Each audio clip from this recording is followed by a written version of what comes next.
ಅದಕ್ಕೆ ಏನು ಹೇಳ್ಲಿಲ್ಲ. ಆಮೇಲೆ ಸರಿ ಆಯ್ತು ಅಂತ ಮಾರನೆಗೆನೆ ಅಡ್ಮಿಂಟ್ ಆದ್ವು ಹೋಗಿ. ಓಕೆ. ಮೂ- 3 ದಿನ ಅಡ್ಮಿಂಟ್ ಆಗಿ ಅಂತ ಹೇಳಿದ್ರು. ಅವ್ರಿಗೆ ಏನು ಇಲ್ಲ, ಅವ್ರಿಗೆ ಇಲ್ಲಿ ಎಲ್ಲ ನಮ್ಗೆ ಇದ್ರ ಆಯುರ್ವೇದಿಕ್ ಮತ್ತೆ ಕಮ್ಮಿ ದುಡ್ದು ಮೆಡಿಸಿನ್ ಅದೆಲ್ಲಾನು ಕೊಡ್ಸಿದ್ವಲ್ಲ, ಎಲ್ಲ ಇನ್ಫೆಕ್ಷನ್ ತರ ರಿಯಾಕ್ಷನ್ ಆಗೋಯ್ತು ಅಣ್ಣ ಅವ್ರಿಗೆ. ಓಹೋ, ಅಂದ್ರೆ ನಿಮಗೆ ಇಲ್ಲಿ ಏನಾಗಿದೆ ಎನ್ನುವ ಕಾಯಿಲೆಯ ಸ್ಪಷ್ಟತೆ ಇಲ್ಲದೆ ಕಾರಣಕ್ಕೆ ನೀವು ಏನೇನೋ ಪ್ರಯತ್ನ ಮಾಡಿದ್ರಲ್ಲ ಅವೆಲ್ಲ ಸ್ವಲ್ಪ ಪ್ರಾಬ್ಲಮ್ ಆಗಿದೆ ಅಂತನಾ? ಹೌದು ಅದು ಎಲ್ಲ ಮೆಡಿಸಿನ್ ಇವ್ರಿಗೆ ರಿಯಾಕ್ಷನ್ ಆಗೋಯ್ತು. ಶುಗರ್ ಇರ್ಲಿಲ್ಲ, ಶುಗರ್ ಟ್ಯಾಬ್ಲೆಟ್ಸ್ ಕೊಟ್ರು. ಅಲ್ಲ, ಈಗ ನೀವು ಇಲ್ಲೆಲ್ಲ ಆಯುರ್ವೇದಿಕ್ಕು ಬೇರೆ ಬೇರೆ ಏನೇನೋ ಮಾಡಿಸ್ತಿದ್ರಲ್ಲ, ಏನ್ ಕಾರಣಕ್ಕೆ ಅಂತ ಅವೆಲ್ಲ ಮಾಡಿಸ್ತಿದ್ರಿ? ಬಿಪಿಗೆ ಅಂತಾನೆ ನಾವು ತೋರ್ಸಿದೀನಿ. ಏನಿಕ್ಕಲ್ಲ BP ಶುಗರ್ ಐತಿ ಅಂತಾನೆ ತೋರ್ಸಿದೀನಿ. ಏನ್ ಪ್ರಾಬ್ಲಮ್ ಇಲ್ಲ ಅಂತಾನೆ ಅವ್ರು ಹೇಳಿದ್ದು. ಬಟ್ ಏನು ಅಲ್ಲಿ ಪ್ರಾಬ್ಲಮ್ ಯಾವೊಬ್ಬನು ಇದ್ರ ಬಗ್ಗೆ ಹೇಳಲೇ ಇಲ್ವಾ?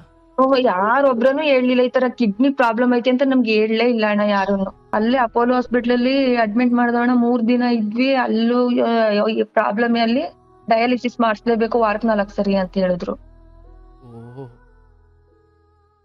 ಆವಾಗ ಅಲ್ಲಿ ಒಂದೊಂದು ಸರಿ ಡಯಾಲಿಸಿಸ್ಗೆ 3,000 ರೂಪಾಯಿ ಅಂತ ಹೇಳಿದ್ರು. ಆಮೇಲೆ ತಿಂಗಳ ಟ್ಯಾಬ್ಲೆಟ್ಸ್ 60,000ದಿಂದ 65,000 ತನಕ ಆಗ್ತದೆ ಅಂತ ಹೇಳಿದ್ರು. ಅಂದ್ರೆ ಒಂದ್ ಡಯಾಲಿಸಿಸ್ಗೆ 3,000 ಜೊತೆಗೆ 65,000 ಹಣದಷ್ಟು ಔಷಧಿ ಬೇಕಾಗುತ್ತೆ. ಅಂದ್ರೆ ಒಟ್ಟು 70,000 ಒಂದ್ ತಿಂಗಳಿಗ? ತಿಂಗಳಿಗೆ ಅಣ್ಣ, ಒಂದು ತಿಂಗಳಿಗೆನೆ. Okay okay. ನಾನು ಅಲ್ಲಿಗೆ ಆಗಲ್ಲ, ಅಷ್ಟು ನಮ್ಗೆ ಅಷ್ಟು ದುಡ್ಡು ಇಲ್ಲ ನನ್ನ ಹತ್ರ ಅಂತ ಅನ್ಬಿಟ್ಟು ಬೇರೆ ಹಾಸ್ಪಿಟ್ಲಿಗೆ, ಇನ್ನೊಂದು ಹಾಸ್ಪಿಟ್ಲಿಗೆ ಹೋದೋಣ. ಅಲ್ಲಿ 1,50,000 ರೂಪಾಯಿ ಒಂದ್ ಡಯಾಲಿಸಿಸ್ಗೆ ಅಂತ ಹೇಳಿದ್ರು. ಹಾಗಾದ್ರೆ ನಾನೇ ಕೊಡ್ತೀನಿ ಅಂತ ಹೇಳಿದೆ. ನನ್ ಕಿಡ್ನಿನೇ ಕೊಡ್ತೀನಿ ಅಂತ ಹೇಳ್ದೆ ನಾನು. ಹೌದಾ?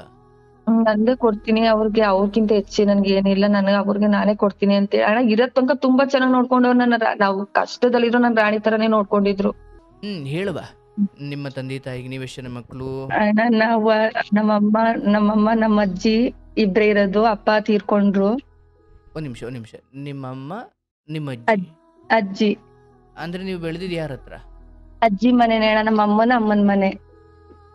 ಆದ್ರೆ ನೀವು ಅಮ್ಮನ ಮನೆ ಬೇರೆ, ಅಜ್ಜಿ ಮನೆ ಬೇರೆನಾ, ಅಥವಾ ಅವರಿಬ್ರು ಒಟ್ಟಿಗೆ ಇದ್ರ? ಇಲ್ಲ ಅಣ್ಣ, ಒಂದೇ ಮನೆಗೆ ಮದ್ವೆ ಮಾಡ್ಕೊಳ್ತಾರಲ್ಲ, ಆತರ ಮಾಡ್ಕೊಂಡ್ರು ನಮ್ಮ ಅಪ್ಪನ. ನಮ್ಮ ಅಜ್ಜಿಗೆ 4 ಜನ ಹೆಣ್ಮಕ್ಳು, ನಮ್ಮ ಅಮ್ಮನೇ ಫಸ್ಟ್. ಇನ್ನ 3 ಜನ ಚಿಕ್ಕಮ್ಮಂದಿರು. ಈಗ ನೀವಿಬ್ರು ಚಿಕ್ಕಮ್ಮಂದಿರು ಅಂದ್ರಲ್ಲ, ಅವ್ರ ನಂತರ ಇರೋರು ಅವರು? ಹೌದು. ಇಲ್ಲ ಫಸ್ಟ್ ನಮ್ಮಮ್ಮ, ಎರಡನೇವ್ರು ಎಲ್ಲ 3ನೇವ್ರು ಹೇಳಿದ್ರು ನನ್ಗೆ. 3ನೇವ್ರು ಮತ್ತೆ 4ನೇವ್ರು ಇವ್ರು ಈ ತರ ಕಾಲ್ ಮಾಡು, ಅವ್ರು ಮಾತಾಡಿದ್ರೆ ಒಂದ್ ಸ್ವಲ್ಪ ಏನಾದ್ರೂ ಸೊಲ್ಯೂಷನ್ ಹೇಳ್ತಾರೆ ಆತರ ಅಂತ ಹೇಳಿ. ಆಗ್ಲವಾ, ಒಳ್ಳೇದು, ತೊಂದ್ರೆ ಇಲ್ಲ. ಸೊ ನೀವ್ ಅಜ್ಜಿ ಮನೇಲಿ ಬೆಳೆದ್ರಿ. ಬಟ್ ತಂದೆ ಏನ್ ಮಾಡಿದ್ರು? ತಂದೆ ಏನ್ ಮಾಡ್ಕೊಂಡಿದ್ರು? ಅಣ್ಣ, ತಂದೆ ನಮ್ಗೂ ಗೊತ್ತಿಲ್ಲ. ನಾವ್ ಚಿಕ್ಕವ್ರಿದ್ದಾಗ ಬೇರೆಯವ್ರನ್ನ ಮದ್ವೆ ಆಗ್ಬಿಟ್ಟು ನಮ್ಮ ಅಮ್ಮನ್ ಬಿಟ್ಬಿಟ್ಟು ಹೊಟ್ಟೋದ್ರು. ಹೌದಾ? ಆ ಕಾರಣಕ್ಕೆ ಅಜ್ಜಿ ಹತ್ರ ಹೋಗಿದ್ದ ಅಮ್ಮ? ಹೌದೌದು. ಅದೇ ಕಾರಣಕ್ಕೆ ನಮ್ಮ ಅಮ್ಮ ಇರ್ಲಿಲ್ಲ. ನಮ್ಮ ಅಜ್ಜಿ ನಮ್ಮ ಅಜ್ಜಿನೇ ನೋಡ್ಕೊಂಡ್ರು ನಮ್ಮನ್ನ, ಮತ್ತೆ ನನ್ ತಂಗಿ, ನಾನು, ನನ್ ತಂಗಿ ಇಬ್ರೆ. ಓಕೆ, ನೀವಿಬ್ರು ಮಕ್ಳಾ? ಇಬ್ರು ಮಕ್ಳಣ್ಣ. ಆಯ್ತು, ಹೇಳು. ನಮ್ಮ ಅಜ್ಜಿ ಮನೆನೆ ನಮ್ ಚಿಕ್ಕಮ್ಮಂದಿರು ನಮ್ ಚಿಕ್ಕಪ್ಪಂದಿರೇ ನೋಡ್ಕೊಂಡ್ರು ನಮ್ನೆಲ್ಲ. ಓದ್ಸಿದ್ದು ಎಲ್ಲ ಮದ್ವೆ ಮಾಡಿದ್ದೆಲ್ಲ ನಮ್ಮ ಅಜ್ಜಿ ಮನೆನೆ. ಅದ್ಭುತ. ಮಾಡಿದ್ರು ಅಣ್ಣ. 16 ವರ್ಷಕ್ಕೆ ಮದ್ವೆ ಮಾಡಿದ್ರು. ನಂದು SLC ಫೇಲ್ ಆಯ್ತು, ಮದ್ವೆ ಮಾಡ್ಬಿಟ್ರು. SLC ಫೇಲ್ ಆಗ್ಬಿಟ್ಟಾ? ಹೌದು ಅಣ್ಣ. ನೋಡ್, ಮೇಷ್ಟ್ರು ಎಂತ ತಪ್ಪು ಮಾಡ್ಯಾರೆ. ನೀವೇ ಫೇಲ್ ಆದ್ರೆ ಮೇಷ್ಟ್ರು ಫೇಲ್ ಮಾಡಿದ್ರ? ಇಲ್ಲ ಅಣ್ಣ, ನನ್ಗೆ ಓದಕ್ ಇಂಟ್ರೆಸ್ಟ್ ಇರ್ಲಿಲ್ಲ. ನಾನೇ ಬರ್ದಿರ್ಲಿಲ್ಲ, ಫೇಲ್ ಆಯ್ತು. ಓಲಿ 6 ಸಬ್ಜೆಕ್ಟ್ ಎಷ್ಟು ಪಾಸ್ ಆದವ? ಅಣ್ಣ 3 ಪಾಸ್ ಆಗಿತ್ತು, 3 ಫೇಲ್ ಆಗಿತ್ತು. ಪರವಾಗಿಲ್ಲ, ಯಾರಿಗೂ ಮೋಸ ಮಾಡಿಲ್ಲ. 3 ಪಾಸು 3 ಫೇಲ್. ಓಕೆ. ಬಟ್ ನಿಮ್ಗೆ ಎಕ್ಸಾಮ್ ಅಥವಾ ಬರೆಯೋಕೆ ರಿಸಲ್ಟ್ ಬಂದ ಮೇಲೆ ಸೋಲಿನ ಬಗ್ಗೆ ಆಘಾತ ಆಯ್ತಾ? ಮುಂಚೆನೆ ಇಲ್ಲ ನಾನು ಪಾಸ್ ಆಗಕ್ಕೆ ಸಾಧ್ಯನೇ ಇಲ್ಲ ಅನ್ನೋಷ್ಟು ಇತ್ತ ನಿಮಗೆ? ಅನ್ಕೊಂಡಿದ್ದೆ. ಇಲ್ಲ ಅಣ್ಣ, ಪಾಸ್ ಆಗ್ತೀನಿ ಅನ್ಕೊಂಡಿದ್ದೆ. ಆಮೇಲೆ ಓದೋ ಇಂಟ್ರೆಸ್ಟ್ ಇರ್ಲಿಲ್ಲ, ಫೇಲ್ ಆಗ್ಬಿಟ್ಟೆ. ಗೊತ್ತಿದ್ದು ಒಟ್ಟೆಲ್ಲ ಫೇಲ್ ಆಗ್ತೀನಿ ಅಂತ ಗೊತ್ತಿತ್ತು.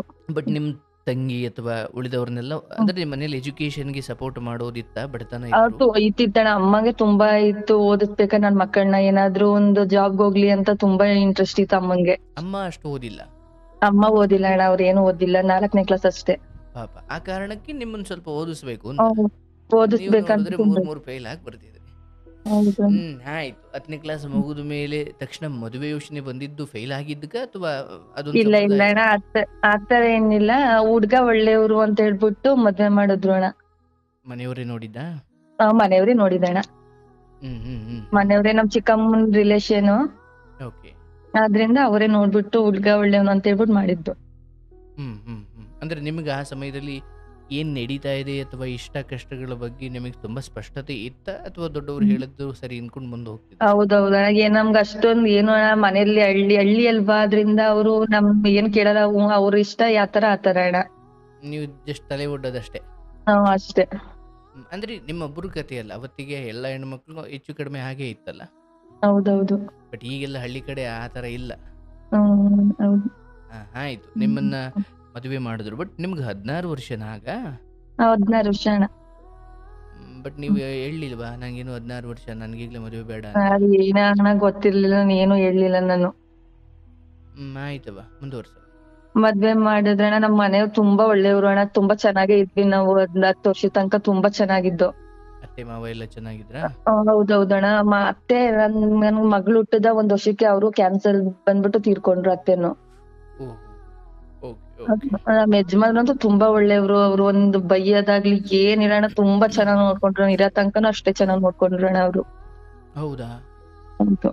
ಅಂದ್ರೆ ನೀವು ಮದುವೆ ಆಗಿ 1-2 ವರ್ಷ ಆದ್ಮೇಲೆ ಅತ್ತೆ ತೀರ್ಕೊಂಡ್ರ?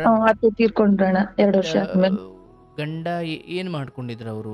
ಗಂಡ ನಮ್ದೇ ಲಾರಿ ಮತ್ತೆ ಆಟೋ ಇತ್ತು, ಅದನ್ನೇ ಓಡಿಸ್ಕೊಂಡಿದ್ರು ಅವರು.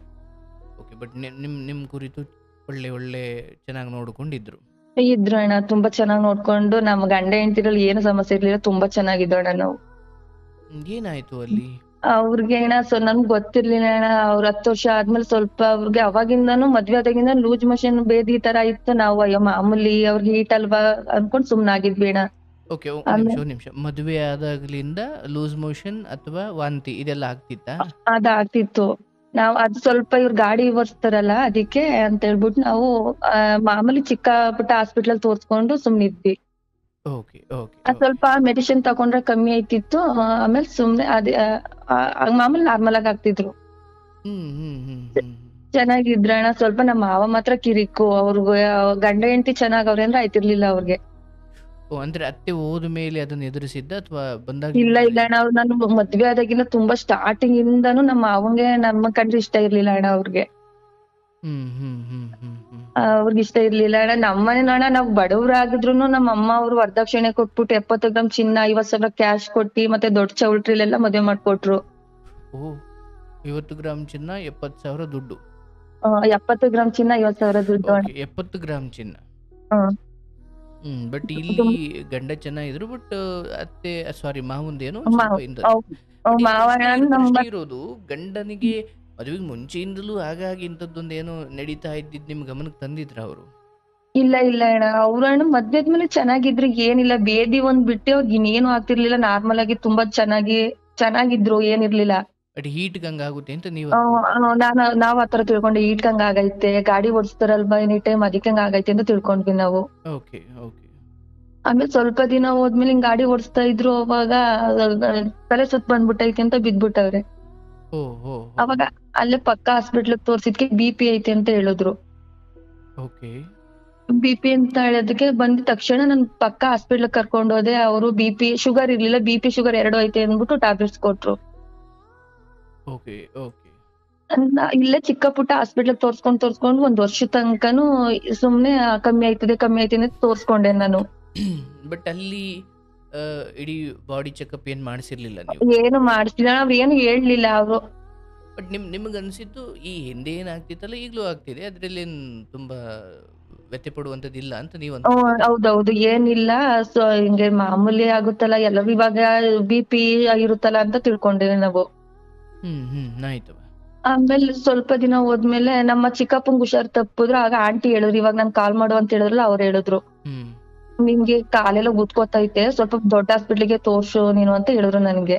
ಅಂದ್ರೆ ಕಾಲು ಊತ ನಿಮ್ಗೂ ಗಂಡ? ಅಲ್ಲ, ಅವ್ರಿಗೆ ನಮ್ಮ ಹಸ್ಬೆಂಡ್ಗೆನೆ ಕಾಲು ಊತ ಸ್ಟಾರ್ಟ್ ಆಯ್ತು. ಅಂದ್ರೆ ಅದರ ಅರ್ಥ ಇದು ಯಾಕೋ ಬರೀ ಲೂಸ್ ಮೋಷನ್ ವಾಂತಿಗೆ ಸಾಕು ಅಂತ ಅನ್ಸಲ್ಲ, ಬಟ್ ಇದೇನೋ ಬೇರೆ ಇದೆ ಅನ್ಸುತ್ತೆ. ಹೌದೌದು. ಅಂದಾಗ ಅಪೋಲೋ ಹಾಸ್ಪಿಟ್ಲಿಗೆ ತೋರ್ಸಿದ್ವಿ ನಾವು. ಇಲ್ಲಿ ಪಕ್ಕದಲ್ಲಿ ಆಯುರ್ವೇದಿಕ್ ಅದು ಇದು ಅಂತ ನನ್ಗೆ ಎಲ್ಲಿ ನಮ್ಮ ಹತ್ರ ದುಡ್ಡು ಸ್ವಲ್ಪ ಪ್ರಾಬ್ಲಮ್ ಅಂದ್ಬಿಟ್ಟು ಕಮ್ಮಿ ಎಲ್ಲ ಆಗುತ್ತೆ ನನ್ಗೆ, ಅಲ್ಲೆಲ್ಲ ತೋರ್ಸ್ಕೊಂಡ್ವಿ ನಾವು. ಆಮೇಲೆ ಆಂಟಿ ನಾನೇ ದುಡ್ಡು ಕೊಡ್ತೀನಿ ಅಂದ್ಬಿಟ್ಟು ಆಂಟಿನೂ ನಾನೇ ದುಡ್ಡು ಕೊಡ್ತೀನಿ ಬಾ ಹೋಗೋಣ ಅಂದ್ಬಿಟ್ಟು ಅವರೇ ಕರ್ಕೊಂಡ್ ಹೋದ್ರು ಹಾಸ್ಪಿಟ್ಲಿಗೆ. ದೊಡ್ಡ ಆಸ್ಪತ್ರೆಗೆ ಹೋದ್ರಿ. ಒಂದ್ ದೊಡ್ಡ ಹಾಸ್ಪಿಟ್ಲಿಗೆ ಹೋದ್ವಿ. ಹ್ಮ್ ಹ್ಮ್ ಅವ್ರ ಸರ್ಜನ್ ಕಾಲೆಲ್ಲ ನೋಡ್ಬಿಟ್ಟು ನಿಂಗೆ ಡಯಾಲಿಸಿಸ್ ತನಕ ಹೋಗೈತಲ್ಲ ಇಲ್ಲಿ ಇವಾಗ ತನಕ ಏನ್ ಮಾಡ್ತಿದ್ರಿ ಅಂತ ಹೇಳಿದ್ರು. ನನ್ಗೆ ಗೊತ್ತೇ ಇಲ್ಲ ಡಯಾಲಿಸಿಸ್ ಏನಂದ್ರೆ ಅಂತಾನೆ ನನ್ಗೆ ಗೊತ್ತಿಲ್ಲ. ಓಹೋ, ಅಂದ್ರೆ ಡಾಕ್ಟರ್ ಹೇಳಿದಾಗ ನಿಮ್ಗೆ ಅದ್ರ ಬಗ್ಗೆ ಅರಿವೇ ಇಲ್ಲ. ಗೊತ್ತೇ ಇಲ್ಲ ನಂಗೆ ಹಂಗ ಅಂದ್ರೆ ಏನು ಅಂತ. ನನ್ನ ಆಂಟಿಗೂನು ಆಂಟಿ ಏನಿಲ್ಲ ಕಣೆ ಅವ್ರು ಚೆನ್ನಾಗವ್ರೆ, ಸ್ವಲ್ಪ ಅವ್ರಿಗೆ ಮನ್ರೋಗ ತರ ಯೋಚನೆ ಮಾಡಿ ತರ ಆಗವ್ರೆ ಆಂಟಿ, ಏನಕ್ಕೆ ಕೇಳ್ತಿ ಬೇಜಾರ್ ಮಾಡ್ಕೋತೀರಾ ಸುಮ್ನಿರಿ ಆಂಟಿ ಅಂದ್ರೆ ನಮ್ಮ ಆಂಟಿಗೆನೆ ನಾನು ಹೇಳ್ತಾ ಇದ್ದೆ. ಓಹೋ, ಆಮೇಲೆ ಅವ್ರು ಹೊರಗಡೆ ಡಾಕ್ಟರ್ ನಮ್ಮ ಮನೆಯವ್ರನ್ನ ಕಳ್ಸ್ಬಿಟ್ಟು ನಮ್ಮ ಅಮ್ಮನ ಹತ್ರ ನಮ್ಮ ಆಂಟಿ ಹತ್ರ ಮಾತಾಡಿದ್ರು ಅವ್ರು. ಓಕೆ, ಹಿಂಗೆ ಡಯಾಲಿಸಿಸ್ ತನಕ ಹೋಗೈತೆ, ಅವ್ರು ಇನ್ನ ಸ್ವಲ್ಪ ದಿನ ಬದುಕ್ಬೋದು ಅಷ್ಟೇ ಹಂಗೆ ಹಿಂಗೆ ಅಂತ ಹೇಳಿ. ಓಹೋ, ಅಂದ್ರೆ ಅದು ನಿಮ್ಮ ಹತ್ರ ಹೇಳಿದ್ದಿಲ್ಲ? ನನ್ನ ಹತ್ರ ಹೇಳಿಲ್ಲ, ನಮ್ಮ ಮನೆಯವ್ರ ಹತ್ರನು ಹೇಳಿಲ್ಲ. ನಾನು ಈಚೆ ಬಂದ್ ಕೂತ್ಕೊಬಿಟ್ವಿ ನಾವು. ಬಟ್ ಅದನ್ನ ನಿಮ್ಮ ತಾಯಂದಿರ ಹತ್ರ ಹೇಳಿರೋದು? ಅವ್ರ ಹತ್ರ ಎಲ್ಲ ಅವ್ರು ಅಳ್ತಾವ್ರ ಹೊರಗಡೆ ಬಂದಿ. ನಾನು ಏನಕ್ಕೆ ಅಳ್ತಾ ಇದ್ರ ಅಂತಾನು ಕೇಳಿಲ್ಲ. ನಮ್ಮ ಅಮ್ಮಗ ನಮ್ಮ ಆಂಟಿಗೆ ಬಂದು ಏನಕ್ಕೆ ಅಳ್ತೀರಿ, ಏನೂ ಆಗಲ್ಲ ಸುಮ್ನಿರಿ ಅಂತ ಹೇಳ್ಬಿಟ್ಟು ನಾನ್ ಹೇಳ್ದೆ. ಓಕೆ, ಅಲ್ಲಿ ಹೇಳಿರೋದು ನಿಮಗ್ ಗೊತ್ತಿಲ್ಲ ಅವತ್ತಿಗೆ? ಗೊತ್ತಿಲ್ಲ ನಂಗೆ ಅವ್ರು ಏನ್ ಹೇಳವ್ರೆ ಅಂತಾನೆ ಗೊತ್ತಿಲ್ಲ. ಓಕೆ. ಆಮೇಲೆ ಆಂಟಿಗೆ ಡಯಾಲಿಸಿಸ್ ಅಂದ್ರೆ ಏನು ಅಂತ ಗೊತ್ತಿತ್ತು, ಅವ್ರಿಗೆ ಕಿಡ್ನಿ ಹೊರ್ಟೋಗೈತೆ ಅದಕ್ಕೆ ಹಿಂಗ ಆಗೈತೆ ಅಂತ ಆಂಟಿ ಗೊತ್ತಿತ್ತು. ಬಟ್ ಅವ್ರೇನು ಸ್ವಲ್ಪ ಏನು ಕುಡಿಯೋದ್ ಪಡಿಯೋದಿತ್ತ? ನಾವ್ ಕುಡಿತಿದ್ರ ಅವಾಗ ಏನ್ ಜಾಸ್ತಿ ಇಲ್ಲ, ಯಾವಾಗಾದ್ರೂ ಕುಡಿತಿದ್ರು ಒಟ್ಟಾರೆ. ಆಯ್ತು, ಅವ್ರು ಹೊರಗಡೆ ಬಂದ್ಮೇಲೆ ಏನ್ ಹೇಳಿದ್ರು? ಆಮೇಲೆ ಆಂಟಿ ಹೇಳಕ್ ಸ್ಟಾರ್ಟ್ ಮಾಡಿದ್ರು, ಅಮ್ಮನ ಆಂಟಿನು ಅದಕ್ಕೆ ಕಳ್ತಿದ್ರಲ್ಲ ಏನಕ್ಕೆ ಅಂತ ಕೇಳಿದಾಗ ಯಾವ್ರು ಏನು ಹೇಳಿಲ್ಲ, ಏನು ಇಲ್ಲ ಸುಮ್ನಿರು ಆಯ್ತು ಅಂತ ಹೇಳಿದ್ರು. ಆಮೇಲೆ ಮನೆಗೆಲ್ಲ ಬಂದ್ವಿ, ಮನೆಗ್ ಬಂದ್ಮೇಲೆ ಆಂಟಿ ಅವ್ರು ಹೇಳಿದ್ರು ಹಿಂಗ ಆಗೈತೆ ಅಂತ ಹೇಳಿದ್ರು. ಅಂದ್ರೆ ನೇರವಾಗಿ ಅದನ್ನೇ ಹೇಳಿದ್ರಾ? ನನ್ಗೆ ಅವ್ರಿಗೆ ಹೇಳಿಲ್ಲ, ನನ್ಗೆ ಹೇಳಿದ್ರು ಹಿಂಗೆ ಕಿಡ್ನಿ ಪ್ರಾಬ್ಲಮ್ ಆಗೈತಂತೆ, ಸ್ವಲ್ಪ ದಿನ ಮೆಡಿಸಿನ್ ತಕೊಳ್ಳೋಣ ಏನೋ ಕ್ಯೂರ್ ಆಗುತ್ತಂತೆ ಅಂತ ಹೇಳಿದ್ರು ಆಂಟಿ. ಬಟ್ ಈ ಸಾವಿನ ಬಗ್ಗೆ ಅವ್ರು ಅವತ್ತು ಹೇಳಿಲ್ಲ? ಇಲ್ಲ ಹೇಳಿಲ್ಲ ಅವತ್ ನನ್ಗೆ. ಸಹಜ ಅಂತ ಹೇಳಿದ್ರೆ ಏನಾಗಬಹುದು ಅಂತ ಅವ್ರಿಗೊಂದು ಊಹೆ ಇರುತ್ತೆ, ಹಾಗಾಗಿ ಮುಚ್ಚಿಟ್ಟಿರ್ತಾರೆ. ಅದಕ್ಕೆ ಏನು ಹೇಳಿಲ್ಲ. ಆಮೇಲೆ ಸರಿ ಆಯ್ತು ಅಂತ ಮಾರನೆಗೆನೆ ಅಡ್ಮಿಂಟ್ ಆದ್ವು ಹೋಗಿ. ಮೂರ್ ದಿನ ಅಡ್ಮಿಂಟ್ ಆಗಿ ಅಂತ ಹೇಳಿದ್ರು. ಅವ್ರಿಗೆ ಏನು ಇಲ್ಲ, ಅವ್ರಿಗೆ ಇಲ್ಲಿ ಎಲ್ಲ ನಮ್ಗೆ ಇದ್ರ ಆಯುರ್ವೇದಿಕ್ ಮತ್ತೆ ಕಮ್ಮಿ ದುಡ್ಡು ಮೆಡಿಸಿನ್ ಅದೆಲ್ಲಾನು ಕೊಡ್ಸಿದ್ವಲ್ಲ, ಎಲ್ಲ ಇನ್ಫೆಕ್ಷನ್ ತರ ರಿಯಾಕ್ಷನ್ ಆಗೋಯ್ತು ಅಣ್ಣ ಅವ್ರಿಗೆ. ಓಹೋ, ಅಂದ್ರೆ ನಿಮಗೆ ಇಲ್ಲಿ ಏನಾಗಿದೆ ಎನ್ನುವ ಕಾಯಿಲೆಯ ಸ್ಪಷ್ಟತೆ ಇಲ್ಲದೆ ಕಾರಣಕ್ಕೆ ನೀವು ಏನೇನು ಪ್ರಯತ್ನ ಮಾಡಿದ್ರಲ್ಲ ಅವೆಲ್ಲ ಸ್ವಲ್ಪ ಪ್ರಾಬ್ಲಮ್ ಆಗಿದೆ ಅಂತನಾ? ಹೌದು ಅದು ಎಲ್ಲ ಮೆಡಿಸಿನ್ ಇವ್ರಿಗೆ ರಿಯಾಕ್ಷನ್ ಆಗೋಯ್ತು. ಶುಗರ್ ಇರ್ಲಿಲ್ಲ, ಶುಗರ್ ಟ್ಯಾಬ್ಲೆಟ್ಸ್ ಕೊಟ್ರು. ಅಲ್ಲ, ಈಗ ನೀವು ಇಲ್ಲೆಲ್ಲ ಆಯುರ್ವೇದಿಕ್ ಬೇರೆ ಏನೇನು ಮಾಡಿಸ್ತಿದ್ರಲ್ಲ, ಏನ್ ಕಾರಣಕ್ಕೆ ಅಂತ ಅವೆಲ್ಲ ಮಾಡಿಸ್ತಿದ್ರಿ? ಬಿಪಿಗೆ ಅಂತಾನೆ ನಾವು ತೋರ್ಸಿದೀನಿ, ಏನಿಕ್ಕಲ್ಲ BP ಶುಗರ್ ಐತಿ ಅಂತಾನೆ ತೋರ್ಸಿದೀನಿ, ಏನ್ ಪ್ರಾಬ್ಲಮ್ ಇಲ್ಲ ಅಂತಾನೆ ಅವ್ರು ಹೇಳಿದ್ದು. ಏನು ಪ್ರಾಬ್ಲಮ್ ಒಬ್ಬನು ಇದ್ರ ಬಗ್ಗೆ ಹೇಳಲೇ ಇಲ್ವಾ? ಯಾರೊಬ್ರನು ಹೇಳಿಲ್ಲ ಈ ತರ ಕಿಡ್ನಿ ಪ್ರಾಬ್ಲಮ್ ಐತಿ ಅಂತ ನಮ್ಗೆ ಹೇಳಲೇ ಇಲ್ಲ ಅಣ್ಣ ಯಾರನ್ನು. ಕಾಲು ಊತ ಬಂದಿದ್ದನ್ನು ನೋಡಿಯೂ ಅವ್ರು ಅದ್ರ ಬಗ್ಗೆ ಸುಳಿವೇ ಕೊಡ್ಲಿಲ್ಲ? ಯಾರು ಸುಳಿವೇ ಕೊಡ್ಲಿಲ್ಲ, ಏನೂ ಕೊಡ್ಲಿಲ್ಲ, ಬರೀ BP ಐತಿ ಅಷ್ಟೇ ಹೇಳಿದೀನಿ, ಏನು ಹೇಳಿಲ್ಲ ಅಣ್ಣ ಅವರು. ಸೊ BP ಇರೋದಕ್ಕೆ ಹಿಂಗ್ ಕಾಲು ಊತ ಬರ್ತಿರ್ಬೋದು ಅಂತ ಅವ್ರು ಹೇಳ್ತಿದ್ರು. ಅಣ್ಣ ನಾನೇ ಕೇಳ್ದೆ ಅಡ್ಮಿಟ್ ಮಾಡ್ಲಾ ಇಲ್ಲಾಂದ್ರೆ ಏನಾದ್ರು ಬೇರೆ ಹೇಳ್ತೀರಂತ ಡಾಕ್ಟರ್ನ ನಾನೇ ಕೇಳ್ದೆ ಅಣ್ಣ.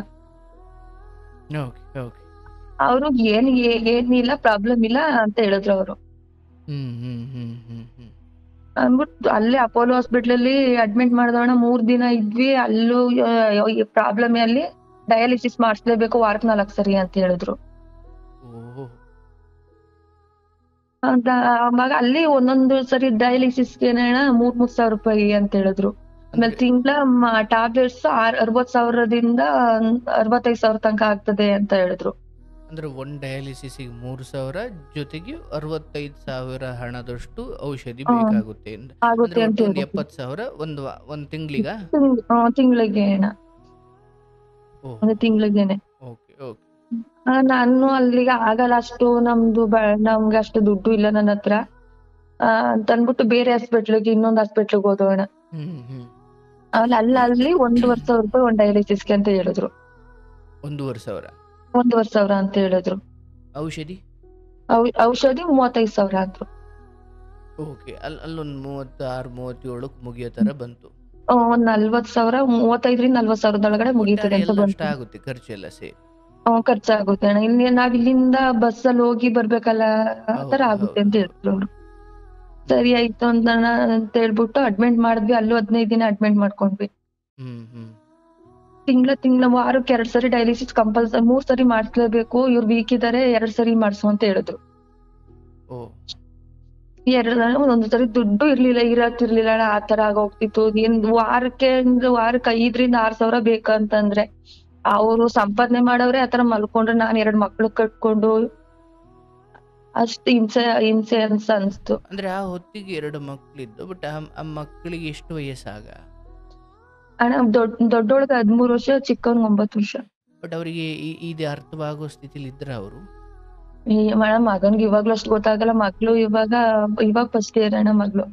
ಮಗಳಿಗೆ ಅವತ್ತಿಗೆ ಅದು ಗೊತ್ತಿತ್ತಾ ಏನ್ ನಡೀತಾ ಇದೆ ಅಂತ? ಗೊತ್ತಿತ್ತಣ್ಣ, ಗೊತ್ತಿತ್ತು ಅವಳಿಗೆ. ಒಟ್ನಾಗ ಹುಷಾರಿಲ್ಲ ಅಂತ ಗೊತ್ತಿತ್ತು. ಇಷ್ಟೆಲ್ಲ ಕ್ರಿಟಿಕಲ್ ಆಗೈತೆ, ನಮ್ಮ ಅಪ್ಪ ಬದುಕಲ್ಲ ಅಂತ ಗೊತ್ತಿರ್ಲಿಲ್ಲ.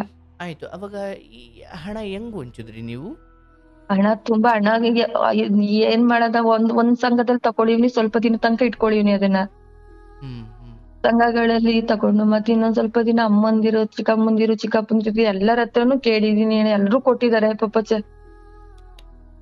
ಎಲ್ರು ಕೊಟ್ಟಿದ್ದಾರೆ. ಯಾರು ಕೊಟ್ಟಿಲ್ಲ ಅಂತೆಲ್ಲ ನಾವು ಒಂದ್ ಟೈಮಲ್ಲಿ ನಾನ್ ಎಲ್ಲರಿಗೂ ಕೊಡ್ತಿದ್ದೆ ಅಣ್ಣ. ಅವಾಗ ಹುಷಾರ್ ತಪ್ಪದ್ಮೇಲೆ ಎಲ್ಲರ ಹತ್ರ ಭಿಕ್ಷಾ ಬೇಡ ತರ ಬೇಡಿದೀನಿ ಕಣ. ಬಟ್ ಏನ್ ಮಾಡಿದ್ರು ಇನ್ ಬದುಕೋದು ಇಷ್ಟೇ ದಿನ ಅಂತ ಅವ್ರಿಗೆ ಹೇಳಿದ್ರ, ಅಥವಾ ಚಿಕಿತ್ಸೆ ಕೊಡ್ಸಿದ್ರೆ ಬದುಕಿಸೋ ಸಾಧ್ಯತೆ ಇದೆ ಅಂತ ಅವ್ರಿಗೆ ಹೇಳಿದ್ರ? ನಿಮ್ ಚಿಕ್ಕಮ್ಮದಿರು ಏನ್ ಹೇಳಿದ್ರು ಅವ್ರು ಡಾಕ್ಟರ್ ಮೊದ್ಲು? ಇಲ್ಲ ಅಣ್ಣ, ಅವ್ರು ಹೇಳಿದ್ರು, ಅವ್ರು ಡಯಾಲಿಸಿಸ್ ಎಷ್ಟು ದಿನ ಬದುಕ್ತಾರೆ ಅಷ್ಟೇ ದಿನ ಅವ್ರು ಬದುಕೋದು. ಮಾಡಿಸಿದಷ್ಟು ದಿನ ಮಾತ್ರ ಬದುಕ್ತಾರೆ ಅಂತಲ್ಲ?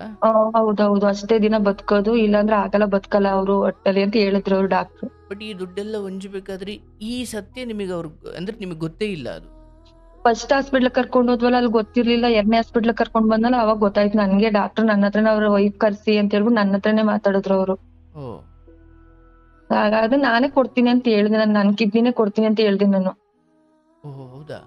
ನಂದೇ ಕೊಡ್ತೀನಿ ಅವ್ರಿಗೆ, ಅವ್ರಕ್ಕಿಂತ ಹೆಚ್ಚಿ ನನ್ಗೆ ಏನಿಲ್ಲ, ಅವ್ರಿಗೆ ನಾನೇ ಕೊಡ್ತೀನಿ ಅಂತ ಹೇಳಿ. ಅಣ್ಣ ಇರತ್ ತನಕ ತುಂಬಾ ಚೆನ್ನಾಗ್ ನೋಡ್ಕೊಂಡವ್ರು ನನ್ನ. ನಾವು ಕಷ್ಟದಲ್ಲಿರೋ ನನ್ ರಾಣಿ ತರಾನೇ ನೋಡ್ಕೊಂಡಿದ್ರು. ಕಿಡ್ನಿ ಕೊಡ್ತೀನಿ ಅಂದಾಗ ಏನಂದ್ರ ಅವ್ರು? ಅವ್ರು ಬೇಡ ಅಂತ ಹೇಳಿದ್ರಣ್ಣ. ನಾನ್ ಸತ್ರೆ ನನ್ ಮಕ್ಕಳನ್ನ ನೋಡ್ಕೊಳಕ್ಕಾದ್ರೆ ನೀನ್ ಇರ್ತೀಯಾ, ನೀನು ಒಂದ್ ಹೆಚ್ಚು ಕಮ್ಮಿ ಆದ್ರೆ ಯಾರ್ ನೋಡ್ಕೋತಾರೆ ನಿನ್ನ ಅಂತ ಹೇಳಿದ್ರು. ಗಂಡನೇ ಬೇಡ ಅಂದ್ರ? ಅವ್ರೇ ಬೇಡ ಅಂತ ಹೇಳಿದ್ರಣ್ಣ. ಬಟ್ ಕೊಟ್ಟಿದ್ರೆ ಒಂದಷ್ಟು ದಿನ ಉಳಿಯೋ ಸಾಧ್ಯತೆ ಇತ್ತ? ಅದು ಅಣ್ಣ ಅವ್ರು ಎಲ್ಲ ಚೆಕ್ ಮಾಡ್ಬೇಕಂತ ಹೇಳಿದ್ರು ಅವ್ರಿಗೆ. ಅವ್ರು ಬ್ಲಡ್ ಗ್ರೂಪ್ ಅದ್ ಹೆಂಗ ಅವ್ರ ರಿಕವರಿ ಹೆಂಗ್ ಆಗ್ತದೆ ಅದ್ರ ಮೇಲೆ ಡಿಪೆಂಡ್ ಅಂತ ಹೇಳಿದ್ರು ಅವ್ರು. ಬಟ್ ಅದೆಲ್ಲ ಮುಂದುವರಿಯೋಕ್ಕಿಂತ ಮುಂಚೆನೆ ಗಂಡನೇ ಅದನ್ನ ಅರ್ಥ ಮಾಡ್ಕೊಂಡು ಬೇಡ ಅಂದ್ರು? ಬೇಡ ಅಂತ ಹೇಳ್ಬಿಟ್ಟು ಅವ್ರು ಡಾಕ್ಟರ್ ಹತ್ರನೇ ಹೇಳಿದ್ರು, ಬೇಡ ಸರ್ ನನ್ಗೆ ಚಿಕ್ಕ ಮಕ್ಳೈತೆ, ನನ್ಗೊಂದ್ ಹೆಚ್ಚು ಕಮ್ಮಿ ಆದ್ರೆ ಅವ್ಳು ನೋಡ್ಕೋತಾಳೆ ಅನ್ನೋ ಧೈರ್ಯ ಐತೆ. ಅವಳು ನೋಡಿದ್ರೆ ಹಿಂಗೆ ನಮ್ಮ ಅಪ್ಪಗೆ ಆಗಲ್ಲ, ಇನ್ನ ನನ್ನ ಹೆಂಡ್ತಿನೂ ಇದಾದ್ರೆ ಯಾರು ನೋಡ್ಕೊಳ್ಳೋರು ಇಲ್ಲ ಸರ್, ನಂಗ್ ಬೇಡ. ಅವ್ರು ನಾನು ಎಷ್ಟು ದಿನ ಬದುಕ್ಲಿ ಅಷ್ಟ್ ದಿನನೇ ಬದುಕ್ಲಿ, ನಂಗ್ ಬೇಡ ಅಂತ ಹೇಳ್ಬಿಟ್ರು ಅವ್ರು. ಬಟ್ ಈ ಸಮಯದಲ್ಲಿ ನಿಮ್ಮ ಮಾವ ಅಥವಾ ಇವರು ಬರೋರ? ನಿಮ್ಮ ಮಾವ ಇಲ್ಲ ಅವ್ರಿಗೆ ಅಣ್ಣ ನಾನು ಹಾಸ್ಪಿಟ್ಲ್ ಕರ್ಕೊಂಡ್ ಹೋದ್ರೆ ಒಂದೊಂದ್ ದಿನ ಬಸ್ಸಿಂದಾನು ಬಿದ್ಬಿಟ್ಟವ್ರೆ ಅಣ್ಣ. ಅದ್ರ ಹಿಂದೆಯಿಂದ ಎಲ್ಲಾರ್ನು ಕಾಲೇಜ್ ಹುಡುಗರು ಇರ್ತಾರಲ್ಲ, ಹುಡುಗರ್ನ ಸ್ವಲ್ಪ ತಳ್ಳ್ರಪ್ಪ ಅಂತ ನಾನ್ ಮೇಕತ್ತಿ ಹಿಂದೆಯಿಂದ ಹುಡುಗ್ರ ಹತ್ರ ತಳ್ಸ್ಕೊಂಡಿದೀನಿ. ಯಾರನ್ನ? ನಮ್ಮ ಮನೆ ಹತ್ತ ಕಾಲೆಲ್ಲ ಊದ್ಕೊಬಿಡ್ತಿತ್ತಲ್ಲ, ಅವ್ರ ಬಸ್ಗೆ ಹತ್ತಕ್ ಆಗ್ತಿರ್ಲಿಲ್ಲ. ತೆಳ್ಳದು ಅವ್ರು ಕಾಲೆಲ್ಲ ನೀರ್ ತುಂಬ್ಕೊಬಿಟ್ಟು ದಪ್ಪ ಆಗ್ಬಿಡ್ತಿದ್ರಲ್ಲ ಅವ್ರು. ಅದಕ್ಕೆ ನಿಮ್ಮ ಮಾವ ಬರ್ತಿರ್ಲಿಲ್ಲ ಅಣ್ಣ. ಅವ್ರು ಎಲ್ಲಿಗೋ ಸಿಟಿ ಸುತ್ತಾಕ್ ಹೋಗ್ತಾರೆ, ಇವ್ರು ಮನೇಲಿ ಇರಬೇಕಲ್ಲ ಅಂತ ಹೇಳ್ಬಿಟ್ಟು ಫಿಲಂ ನೋಡಕ್ ಹೋಯ್ತಾರೆ ಇವ್ರು. ಅವ್ರಿಗೇನ್ ಚೆನ್ನಾಗಿವ್ರೆ ಅಂತ ಹೇಳ್ತಿದ್ರು ಎಲ್ಲರ ಕೈಲೂನು. ಬಟ್ ಕಾಲ್ ಕಾಣೋದಲ್ವಾ ಅಲ್ಲಿ? ಗೊತ್ತಣ್ಣ, ಅವ್ರಿಗೂ ಗೊತ್ತು. ಅಕ್ಕಪಕ್ಕದವ್ರೆಲ್ಲ ಹೇಳೋರು, ಅಪ್ಪಪ್ಪ ಹುಡ್ಗಿ ಹೆಂಗ್ ಹೇಳ್ಕೊಂಡ್ ಹೋಯ್ತದೆ ಅಂತ ಹೇಳಿದ್ರು. ಅವ್ರು ನಂಬ್ತಿರ್ಲಿಲ್ಲ. ಅಕ್ಕಪಕ್ಕದವ್ರೆಲ್ಲ ಹೊಟ್ಟೆ ಉರ್ಕೊಳ್ಳೋರಣ್ಣ, ಪಾಪ ಚಿಕ್ಕ ಹುಡ್ಗಿ ಹಿಂಗ ಆಗ್ಬಿಡ್ತಲ್ಲ ಅಂತ ಹೇಳ್ಬಿಟ್ಟು. ಅರೆ ಇವ್ರಿಗೆ ನಾನು ಹಂಗುನ್ ಕೇಳ್ದೆ, ಒಂದ್ ಸೈಟೆ ಮಾಡ್ಬಿಟ್ಟು ನನಗ್ ದುಡ್ಡು ಕೊಡಿ, ಬೇರೆದ್ನೇ ಕಿಡ್ನಿ ಹಾಕಿಸ್ತೀನಿ, ನಂಗ್ ಗಂಡನ್ ಉಳಿಸ್ಕೋತೀನಿ ಅಂತ ಒಸಿಗ್ ಬೇಡ್ಲಿಲ್ಲ ಅಣ್ಣ ನಾನು. ಅವ್ರು ಒಪ್ಲಿಲ್ಲ? ಒಪ್ಲಿಲ್ಲ ಅವ್ರು. ಇದ್ದಿದ್ದೆ ಒಬ್ಬ ಮಗನ? ಒಬ್ಬನೇ ಮಗ, ಇನ್ ಯಾರಿಲ್ಲ. ಅಯ್ಯೋ ಆಯ್ತವ. ಇಲ್ಲಿ ಇವರು ಕಿಡ್ನಿ ಬೇಡ ಅಂದ್ರಲ್ಲ, ಅಂದ್ರೆ ನಿಮ್ಗೆ ಅವ್ರ ಮಾತಲ್ಲಿ ಕಾಣಿಸ್ತಿತ್ತು ಓಕೆ ಅವ್ರು ಸಾವಿಗೆ ಸಿದ್ಧರಿದ್ದಾರೆ ಅಂತ ಅನ್ಸೋದ ನಿಮಗೆ? ಅಣ್ಣ ಅಂದ್ರೆ ಅವ್ರಿಗೆ ಏನ್ ಭಯ ಇರ್ಲಿಲ್ಲ ಅವತ್ತಿಗೆ? ಫಸ್ಟ್ ಅವ್ರು ಅಯ್ಯೋ ಬಿಡು ಹೋದ್ರು ಹೋಯ್ತೀನಿ ಅಂತ ಹೇಳ್ತಿದ್ರು, ಸಾಯ್ತೀನಿ ಬಿಡು ಅಂತ ಹೇಳ್ತಿದ್ರು. ಆಮೇಲೆ ಅಣ್ಣ ಅವ್ರು ನಾನ್ ಕರ್ಕೊಂಡ್ ಹೋಗೋದು ದಡ ನೋಡಿ, ಅಯ್ಯೋ ನಾನ್ ಬದುಕ್ಬೇಕು, ನಾನ್ ಏನಾದ್ರು ನೋಡ್ಕೋಬೇಕು, ನನ್ ಹೆಂಡತಿ ಮಕ್ಕಳನ್ನ ನೋಡ್ಕೋಬೇಕು ಅಂತ ಅಂತಿದ್ರು.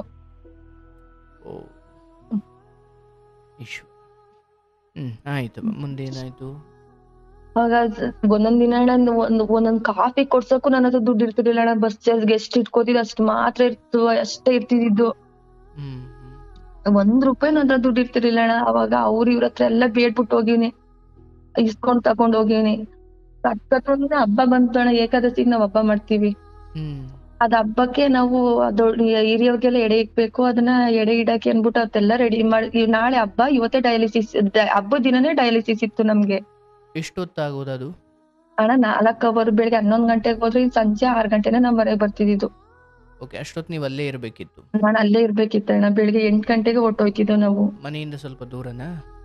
ಹ್ಞೂ ಅಣ್ಣ, ಒಂದ್ 3/4 ಗಂಟೆ ಟೈಮ್ ಆಯ್ತದೆ ಅಣ್ಣ ಮನೆಯಿಂದ ಅಲ್ಲಿಗೆ. ಆಯ್ತು ಬಾ. ಅದೇನು ಮಹಾಲಯ ಅಮಾವಾಸ್ಯೆ ಅಥವಾ ಗುರು ಅದನ್ನ ಹಿರಿಯರು? ನಾವು ಉಪವಾಸ ಎಡೆ ಇಟ್ಬೇಕಣ, ಅವ್ರಿಗೆ ಅವತ್ತೇ ಇತ್ತು. ನಾನಂದೇ ರೀ ನಾಳೆ ಹಬ್ಬದ ದಿನ ಹೋಗೋದ್ ಬೇಡ ಹಾಸ್ಪಿಟ್ಲಿಗೆ, ಇವತ್ತೇನೆ ಹೋಗಿ ನಾಳೆನೆ ಡಯಾಲಿಸಿಸ್ ಮಾಡ್ಸ್ಕೊಂಡ್ ಬಂದ್ಬಿಡೋಣ. ನಮ್ಮ ಇದಕ್ಕೆ ಬೇರೆಯವರು ಅಲ್ಲಿ ಗೊತ್ತಿರೋರು ಇದ್ರಲ್ಲ, ಅವ್ರನ್ನ ನಮ್ ಜಾಗಕ್ಕೆ ಹೋಗ್ಬಿಟ್ಟು ನಮ್ ಟೈಮಿಂಗ್ಸ್ ನೀವ್ ಹೋಗಿ, ನಿಮ್ ಟೈಮಿಂಗ್ಸ್ ನಾನ್ ಹೋಗ್ತೀನಿ ಅಂತ ಆಂಟಿನ್ಗೆ ಫೋನ್ ಮಾಡಿ ಕೇಳ್ದೆ ಅಣ್ಣ ನಾನು. ಸರಿ ಆಯ್ತು ಕಣಪ್ಪ ಹೋಗು ಅಂತ ಹೇಳಿದ್ರು. ಅಣ್ಣ ನಾವು ಹೋದ್ವಿ ರಾತ್ರಿ, ನಮ್ಗೆ ರಾತ್ರಿ ಟೈಮ್ ಕೊಟ್ರು ಅಣ್ಣ 8 ಗಂಟೆಗೆ. 8 ಗಂಟೆಗೆ ಹೋದ್ವಿ ಅಣ್ಣ ನಾವು. ನಮ್ದು ಡಯಾಲಿಸಿಸ್ ಮುಗಿಯೋದು ಮಧ್ಯರಾತ್ರಿ 3 ಗಂಟೆ ಆಗೋಯ್ತು. ಅವಾಗ ಹಾಸ್ಪಿಟ್ಲಲ್ಲೇ ಮಲಗಿಸ್ಕೊಂಡು ಈಚೆ ಕರ್ಕ ಬಂದು ಅಲ್ಲೇ ಮಲಗಿಸ್ಕೊಂಡೆ ಅಣ್ಣ, ಚೇರ್ ಮೇಲೆ ಮಲ್ಕೊಳ್ಳಿ ಸ್ವಲ್ಪ ಹೊತ್ತು, ಆಮೇಲೆ ಹೋಗೋಣ ಅಂತ ಹೇಳ್ಬಿಟ್ಟು. ಅಂದ್ರೆ 8 ಗಂಟೆಗೆ ಹೋದ್ರಿ, ರಾತ್ರಿ 3 ಗಂಟೆ ಅಷ್ಟೊತ್ತಿಗೆ ಈ ಪ್ರಕ್ರಿಯೆ ಮುಗೀತು. ಈಗ ರಾತ್ರಿ 8 ಗಂಟೆಗೆ ಹೋದೆ, ಇನ್ನು ಬೆಳಗಿನ ಜಾವ 3 ಗಂಟೆಗೆ ಮುಗ್ದಿದ್ದು ನಮ್ದು. ಓಕೆ, ಈಗ ಮನೆಗೆ ಹೋಗ್ಲಿಕ್ಕೆ ಆಗಲ್ಲ, ಸೊ ಇಲ್ಲೇ ಇರೋಣ ಅಂತ ನೀವು ನಿರ್ಧಾರ ಮಾಡಿದ್ರಿ. ಬಸ್ಸು ಇರಲ್ಲ ಅಷ್ಟೊತ್ನಲ್ಲಿ, ಇಲ್ಲೇ ಮಲ್ಕೊಳ್ಳೋಣ, ಚೇರ್ ಮೇಲೆ ಮಲ್ಕೊಳ್ಳಿ ನೀವು, ನಾನು ಕೂತ್ಕೋತೀನಿ ಅನ್ಬಿಟ್ಟು ಅಲ್ಲೇ ಮಲ್ಸ್ಕೊಂಡ್ ಕೂತ್ಕೊಂಡೆ ಅಣ್ಣ ನಾನು. ಓಹೋ. ಬೆಳಗಿನ ಜಾವ ಇಲ್ಲಿ ನಮ್ಮ ಪಕ್ಕದ ಮನೆಯವ್ರಿಗೆ ಫೋನ್ ಮಾಡ್ದೆ. ಅವರು ಇವ್ರಿಗೆ ಕಾಲ್ ಊದ್ಕೊಬಿಟ್ಟಿತ್ತಲ್ಲ, ನಡಿಯಕ್ ಆಗ್ತಿರ್ಲಿಲ್ಲ ಅಣ್ಣ, ಸ್ವಲ್ಪ ಕಾರ್ ತಕೊಂಡ್ ಬನ್ನಿ ಅಂತ ಫೋನ್ ಮಾಡ್ದೆ ನಾನು. ಅವಾಗ ಅವ್ರು ಬಂದು ಕರ್ಕೊಂಡ್ ಬಂದ್ನೋಣ. ಅಲ್ಲಿಂದ ಆಚೆಯಿಂದ ನಮ್ಮ ಮನೆ ಒಳಗಡೆ ಕರ್ಕೊಂಡ್ ಬರಕ್ ಆಯ್ತಿಲ್ಲ ಅವ್ರನ್ನ, ಕಾಲ್ ಫುಲ್ ಊದ್ಕೊಬಿಟ್ಟೈತಿ, ನೋವು ಅಂತ ಹೇಳ್ತವ್ರೆ. ಡಯಾಲಿಸಿಸ್ ಮಾಡಿಸ್ತಾ ಇದ್ರಲ್ಲ, ಇಲ್ಲಿ ಏನ್ ಸ್ವಲ್ಪ ಕಡಿಮೆ ಆದಂತೆ ಕಾಣ್ಲಿಲ್ವಾ? ಅಣ್ಣ ಕಡಿಮೆ ಇವ್ರಿಗೆ ತುಂಬಾ, ಆಮೇಲೆ ಲಿವರ್ ಇನ್ಫೆಕ್ಷನ್ ಆಗೋಯ್ತು ಅಣ್ಣ ಇವ್ರಿಗೆ. ಕಡಿಮೆನೆ ಆಗ್ಲಿಲ್ಲ. ಅವ್ರೆಲ್ಲ ಹೇಳಿದ್ರು, ನೀನ್ ಯಾಕವ ನೀನು ದುಡ್ಡಿಲ್ಲ ಅಂತೀಯ, ಸುಮ್ಮನೆ ಕರ್ಕೊಂಡ್ ಹೊಟ್ಟೋಗು, ಬದುಕಲ್ಲ ಅವ್ರು ಅಂದ್ರು. ಅಣ್ಣ ಏನೋ ಒಂದ್ ಸ್ವಲ್ಪ ದಿನನಾರು ಬದುಕ್ತಾರೇನೋ ಅನ್ನೋ ಆಸೆ ನನ್ಗೆ. ಬಟ್ ನಿಮ್ಗೆ ಅವ್ರನ್ನ ಉಳಿಸ್ಕೊಳ್ಳೋ ಆಸೆ ಇತ್ತು? ಆಸೆ, ಬದುಕ್ತಾರೇನೋ, ಇವ್ರು ಏನಾರು ಹೇಳ್ಕೊಳ್ಳಿ, ನನ್ಗೇನೋ ಬೇಡ, ನನ್ ಕಷ್ಟನೋ ಸುಖನೋ ಏನಾದ್ರು ಮಾಡೋಣ ಅಂತ ಅನ್ಬಿಟ್ಟು ಆದಷ್ಟು ಇದ್ ಮಾಡ್ದೆ ಅಣ್ಣ.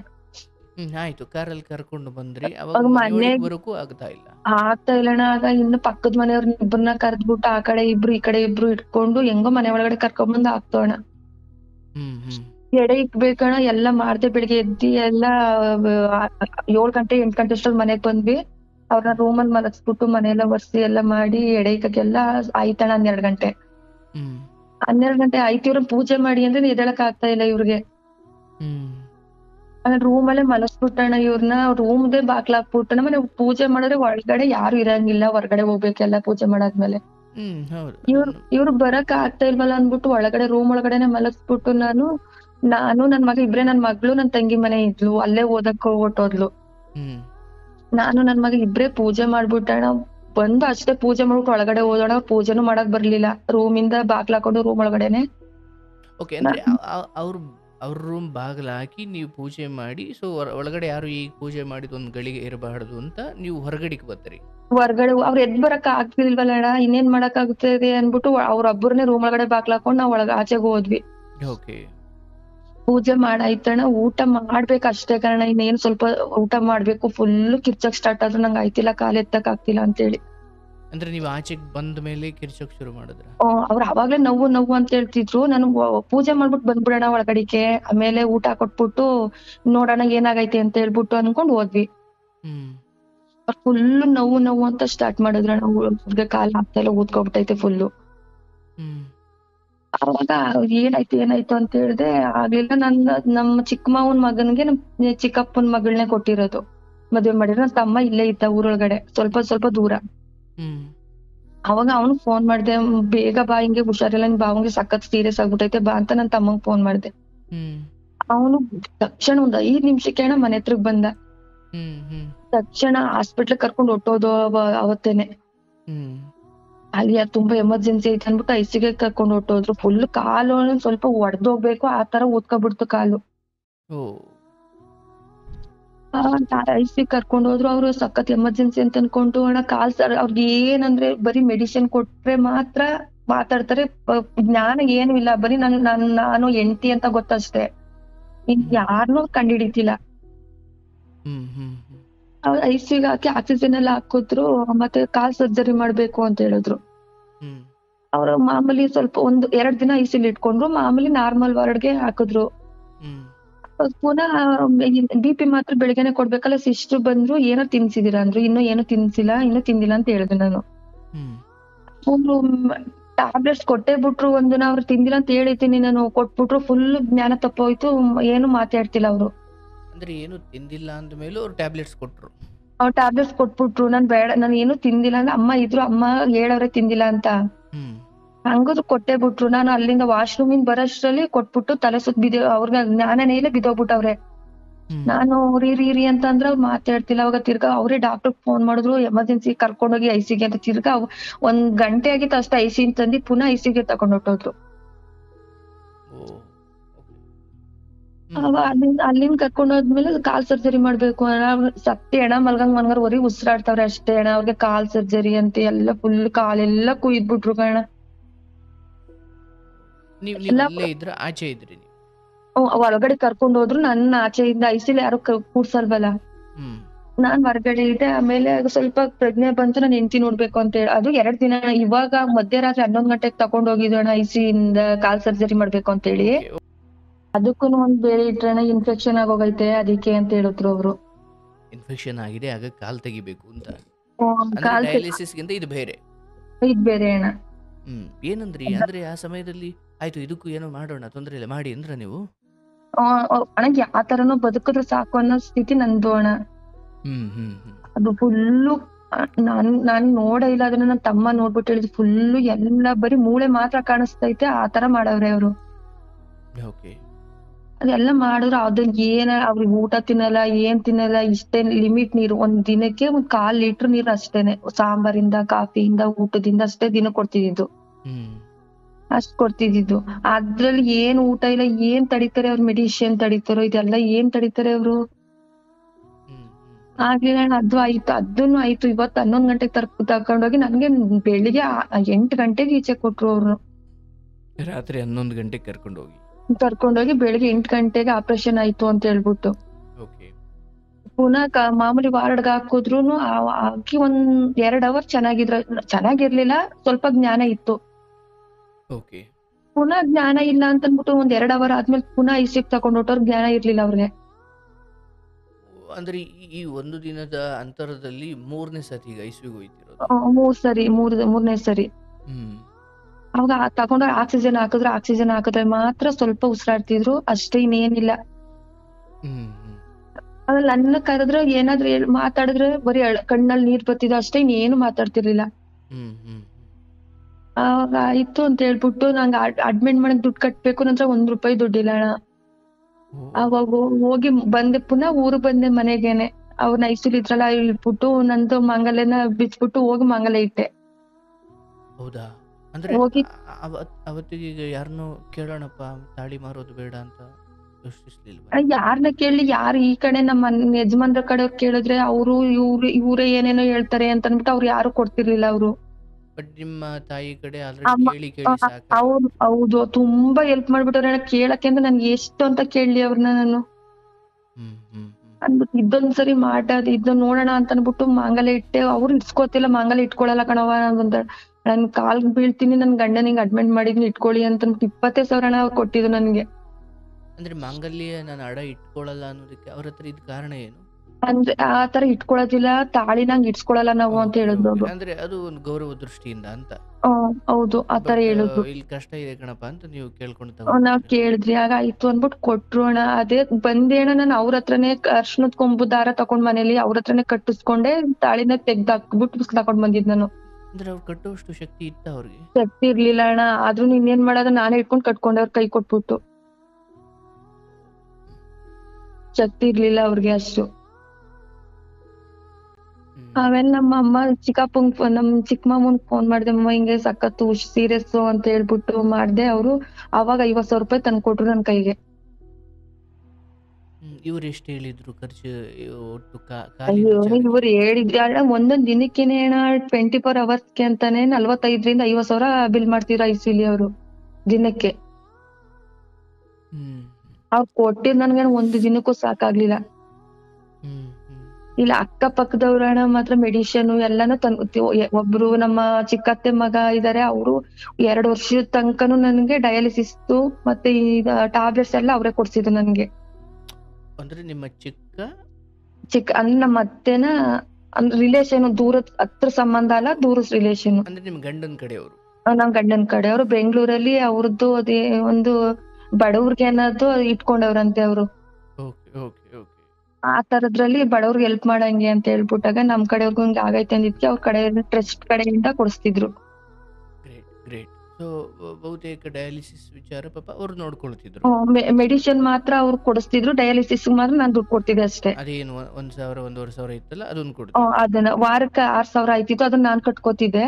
ಇನ್ ಮೆಡಿಸಿನ್ ಎಲ್ಲ ತಿಂಗ್ಳಿಗೆ ಒಂದ್ 30,000ದಿಂದ 35,000 ಆಯ್ತಿತ್ತಲ್ಲ ಅದೆಲ್ಲ ಅವ್ರು ಕೊಡಿಸ್ತಿದ್ರು. ಗ್ರೇಟ್. ಅವರನ್ನ ಈಗ ನೆನಿಬೇಕು ನೋಡಿ. ಹೌದೌದಣ್ಣ, ತುಂಬಾ ಹೆಲ್ಪ್ ಮಾಡಿದ್ದಾರೆ ಅಣ್ಣ ಅವರು. ಗ್ರೇಟ್, ಮಹಾನುಭಾವರು. ಆಯ್ತು, ಇಲ್ಲಿ ಈಗ ಯಾರೋ ಬಂದ 50,000 ಕೊಟ್ರು. ಕೊಟ್ರಣ್ಣ. ಆಮೇಲೆ ಹಾಸ್ಪಿಟ್ಲಿಗೆ ಅವ್ರು ಯಾರು ಬರ್ತಿರ್ಲಿಲ್ಲ ಕಣ. ನಮ್ ಚಿಕ್ಕಪ್ಪ ಅಂದಿರು, ನಮ್ಮ ಅಕ್ಕ ತಂಗಿರು, ನಮ್ ಚಿಕ್ಕಮ್ಮಂದಿರೇ ಅವ್ರು ಇರ್ತಿದ್ದಣ್ಣ. ಇವ್ರು ಒಂದು ದಿನನು ಹಿಂಗ ಆಗೈತೆ ನಮ್ಮ ಅಣ್ಣನ್ ಮಗನ್ಗೆ ಅಂತ ಅವ್ರು ಬಂದ್ ನೋಡ್ಲಿಲ್ಲ ಅಣ್ಣ. ಅವ್ರು ಯಾರು? ನಮ್ಮ ಮಾವನ್ ಕಡೆ, ನಮ್ಮ ಮಾವನ ಅಣ್ಣ ತಮ್ಮದಿರು. ಅಂದ್ರೆ ಈಗಲ್ಲ, ಅವ್ರು ಮೊದ್ಲಿಂದಲೂ ಬರ್ಲಿಲ್ಲ ಅಲ್ವಾ? ಮೊದ್ಲಿಂದನೂ ಬರ್ಲಿಲ್ಲ ಅಣ್ಣ ಅವರು. ಆಯ್ತವ. ಬಟ್ ಇಲ್ಲಿ ತಾಳಿ ಮಾರಿದ್ದೀಯ ಅಂತ ಗೊತ್ತಾದಾಗ ಗಂಡ ಆ ಭಾವನೆ ಅಥವಾ ಆ ಸುದ್ದಿಗೆ ಏನಾದ್ರು ಪ್ರತಿಕ್ರಿಯಿಸುವಷ್ಟು ಪ್ರಜ್ಞೆ ಅವ್ರಲ್ಲಿ ಇರ್ಲಿಲ್ಲ ಅಣ್ಣ. ಒಟ್ನಲ್ಲಿ ಗೊತ್ತಿತ್ತು ಅವ್ರಿಗೆ, ಅಂದ್ರೆ ಗೊತ್ತಿತ್ತು, ಅಷ್ಟು ಜ್ಞಾನ ಇರ್ಲಿಲ್ಲ. ಒಂದ್ 50% ಇತ್ತು. ಅವಾಗ ಕಣ್ಣಲ್ಲಿ ನೀರ್ ಬಂತು, ಕಣ್ಣೀರ್ ಹತ್ರ ಅವರು. ನಾನು ಅವ್ರ ಮುಂದೆ ಹೇಳ್ಬೇಕಲ್ಲ ಅಂತ, ಏನೂ ಆಗಲ್ಲ ಸುಮ್ನಿರಿ, ನೀವೇನಕ್ಕೆ ತಲೆ ಕೆಡ್ಸ್ಕೊತೀರಾ, ನಾನು ಇಲ್ವಾ ಅಂತ ಹೇಳ್ಬಿಟ್ಟು ನಾನು ಹಂಗ ಅಂದೆ. ಅಂದ್ರೆ ತಾಳಿ ಮಾರಿದ್ದೀರಾ ಅಂದಾಗ ಆ ವ್ಯಕ್ತಿ ಕಣ್ಣಲ್ಲಿ ನೀರ್ ಬಂತು? ಹೌದೌದು. ಇನ್ನ ನಾವು ಐಸಿಗೆ ಹೋಗಿರ್ಲಿಲ್ಲ ಅಣ್ಣ. ಅವಾಗ ಒಂದಿನ ಕಾಫಿ ಕೊಡ್ಸು ನನ್ಗೆ ಅಂತ ಹೇಳಿದ್ರಣ್ಣ.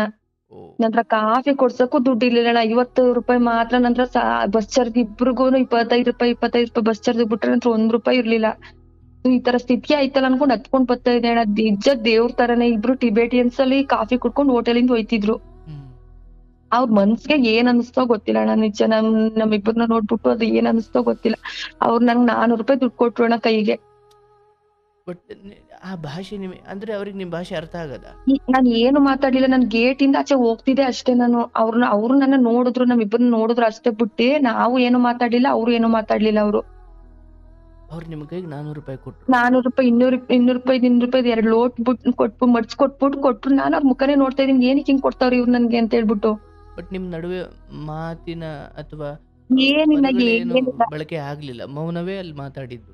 ಹೌದೌದು, ಮಾತೇ ಇಲ್ಲ. ನನ್ ಪಾಡಿಗೆ ನಾನು ಒಂದ್ ಗ್ಲಾಸ್ ಕಾಫಿ ಕೊಡ್ಸಕ್ಕೂ ಇದಿಲ್ವಲ್ಲ, ನನ್ನ ಹತ್ರ ದುಡ್ಡು ಇಲ್ವಲ್ಲ, ಈ ತರ ಸ್ಥಿತಿ ಬಂದ್ಬಿಡ್ತಲ್ಲ ಅನ್ಬಿಟ್ಟು ಹತ್ಕೊಂಡ್ ಹೋಯ್ತಿದ್ದೆ ನನ್ ಪಾಡಿಗೆ ನಾನು. ಅವಾಗ ನಮ್ಮ ಮನೆಯವ್ರ ಕೈ ಹಿಡ್ಕೊಂಡು ಅವ್ರು ನಡಿಯಕ್ ಆಗಲ್ವಲ್ಲ ಅಣ್ಣ. ಹಿಂದೆಯಿಂದ ಮುಂದೆ ಹೋಗಿ ನನ್ ಕೈಯಲ್ಲಿ ಎಳ್ಕೋಬೇಕು ಅವ್ರನ್ನ. ಹಿಂದೆಯಿಂದ ಯಾರು ಇರ್ತಾರಲ್ಲ, ಅಣ್ಣಪ್ಪ ಒಂದ್ ಸ್ವಲ್ಪ ಹಿಂದ್ಗಡೆ ತಳ್ಳಿ ಅಂತ ಅಂದ್ಬಿಟ್ಟು ಎಳ್ಕೋಬೇಕಣ್ಣ ನಾನು. ಬಸ್ ಏನ್ ನಿಲ್ಸುತ್ತಣ್ಣ, ಅವ್ರು ನಿಲ್ಸಲ್ಲ. ಅವ್ರು ಫಾಸ್ಟ್ ಓಟೋಯ್ತಾರೆ. ಅವಾಗ ಎಷ್ಟೋ ಸರಿ ಬಿದ್ಬಿಟ್ಟವ್ರೆ ಅಣ್ಣ, ಕೆಳಗಡೆಗೂ ಬಿದ್ದವ್ರೆ. ಬಟ್ ಆ ಕಂಡಕ್ಟರ್ ಸ್ವಲ್ಪ ಹೆಲ್ಪ್ ಮಾಡ್ತಿರ್ಲಿಲ್ವಾ?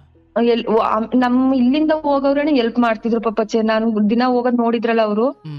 ಅವಾಗ 2 ಸೀಟ್ ಬಿಟ್ಕೊಡೋದು, ಆಮೇಲೆ ಅವ್ರಿಗೆ ಮೇಲ್ಗಡೆಯಿಂದ ಎಳ್ಕೊಳ್ಳೋದು, ಅದೆಲ್ಲಾ ಮಾಡ್ತಿದ್ರು. ಅಂದ್ರೆ ಆ ಕಡೆಯಿಂದ ಬರುವಾಗ ಒಬ್ಬೊಬ್ರು ಒಂದೊಂದ್ಸರಿ ಇರ್ತಿರ್ತಾರಲ್ಲ, ಗೊತ್ತಾಗ್ತಿರ್ಲಿಲ್ಲ ಅವ್ರಿಗೆ ಗೊತ್ತಿಲ್ಲ. ಅವ್ರಿಗೆ ಗೊತ್ತಿರ್ಲಿಲ್ಲ.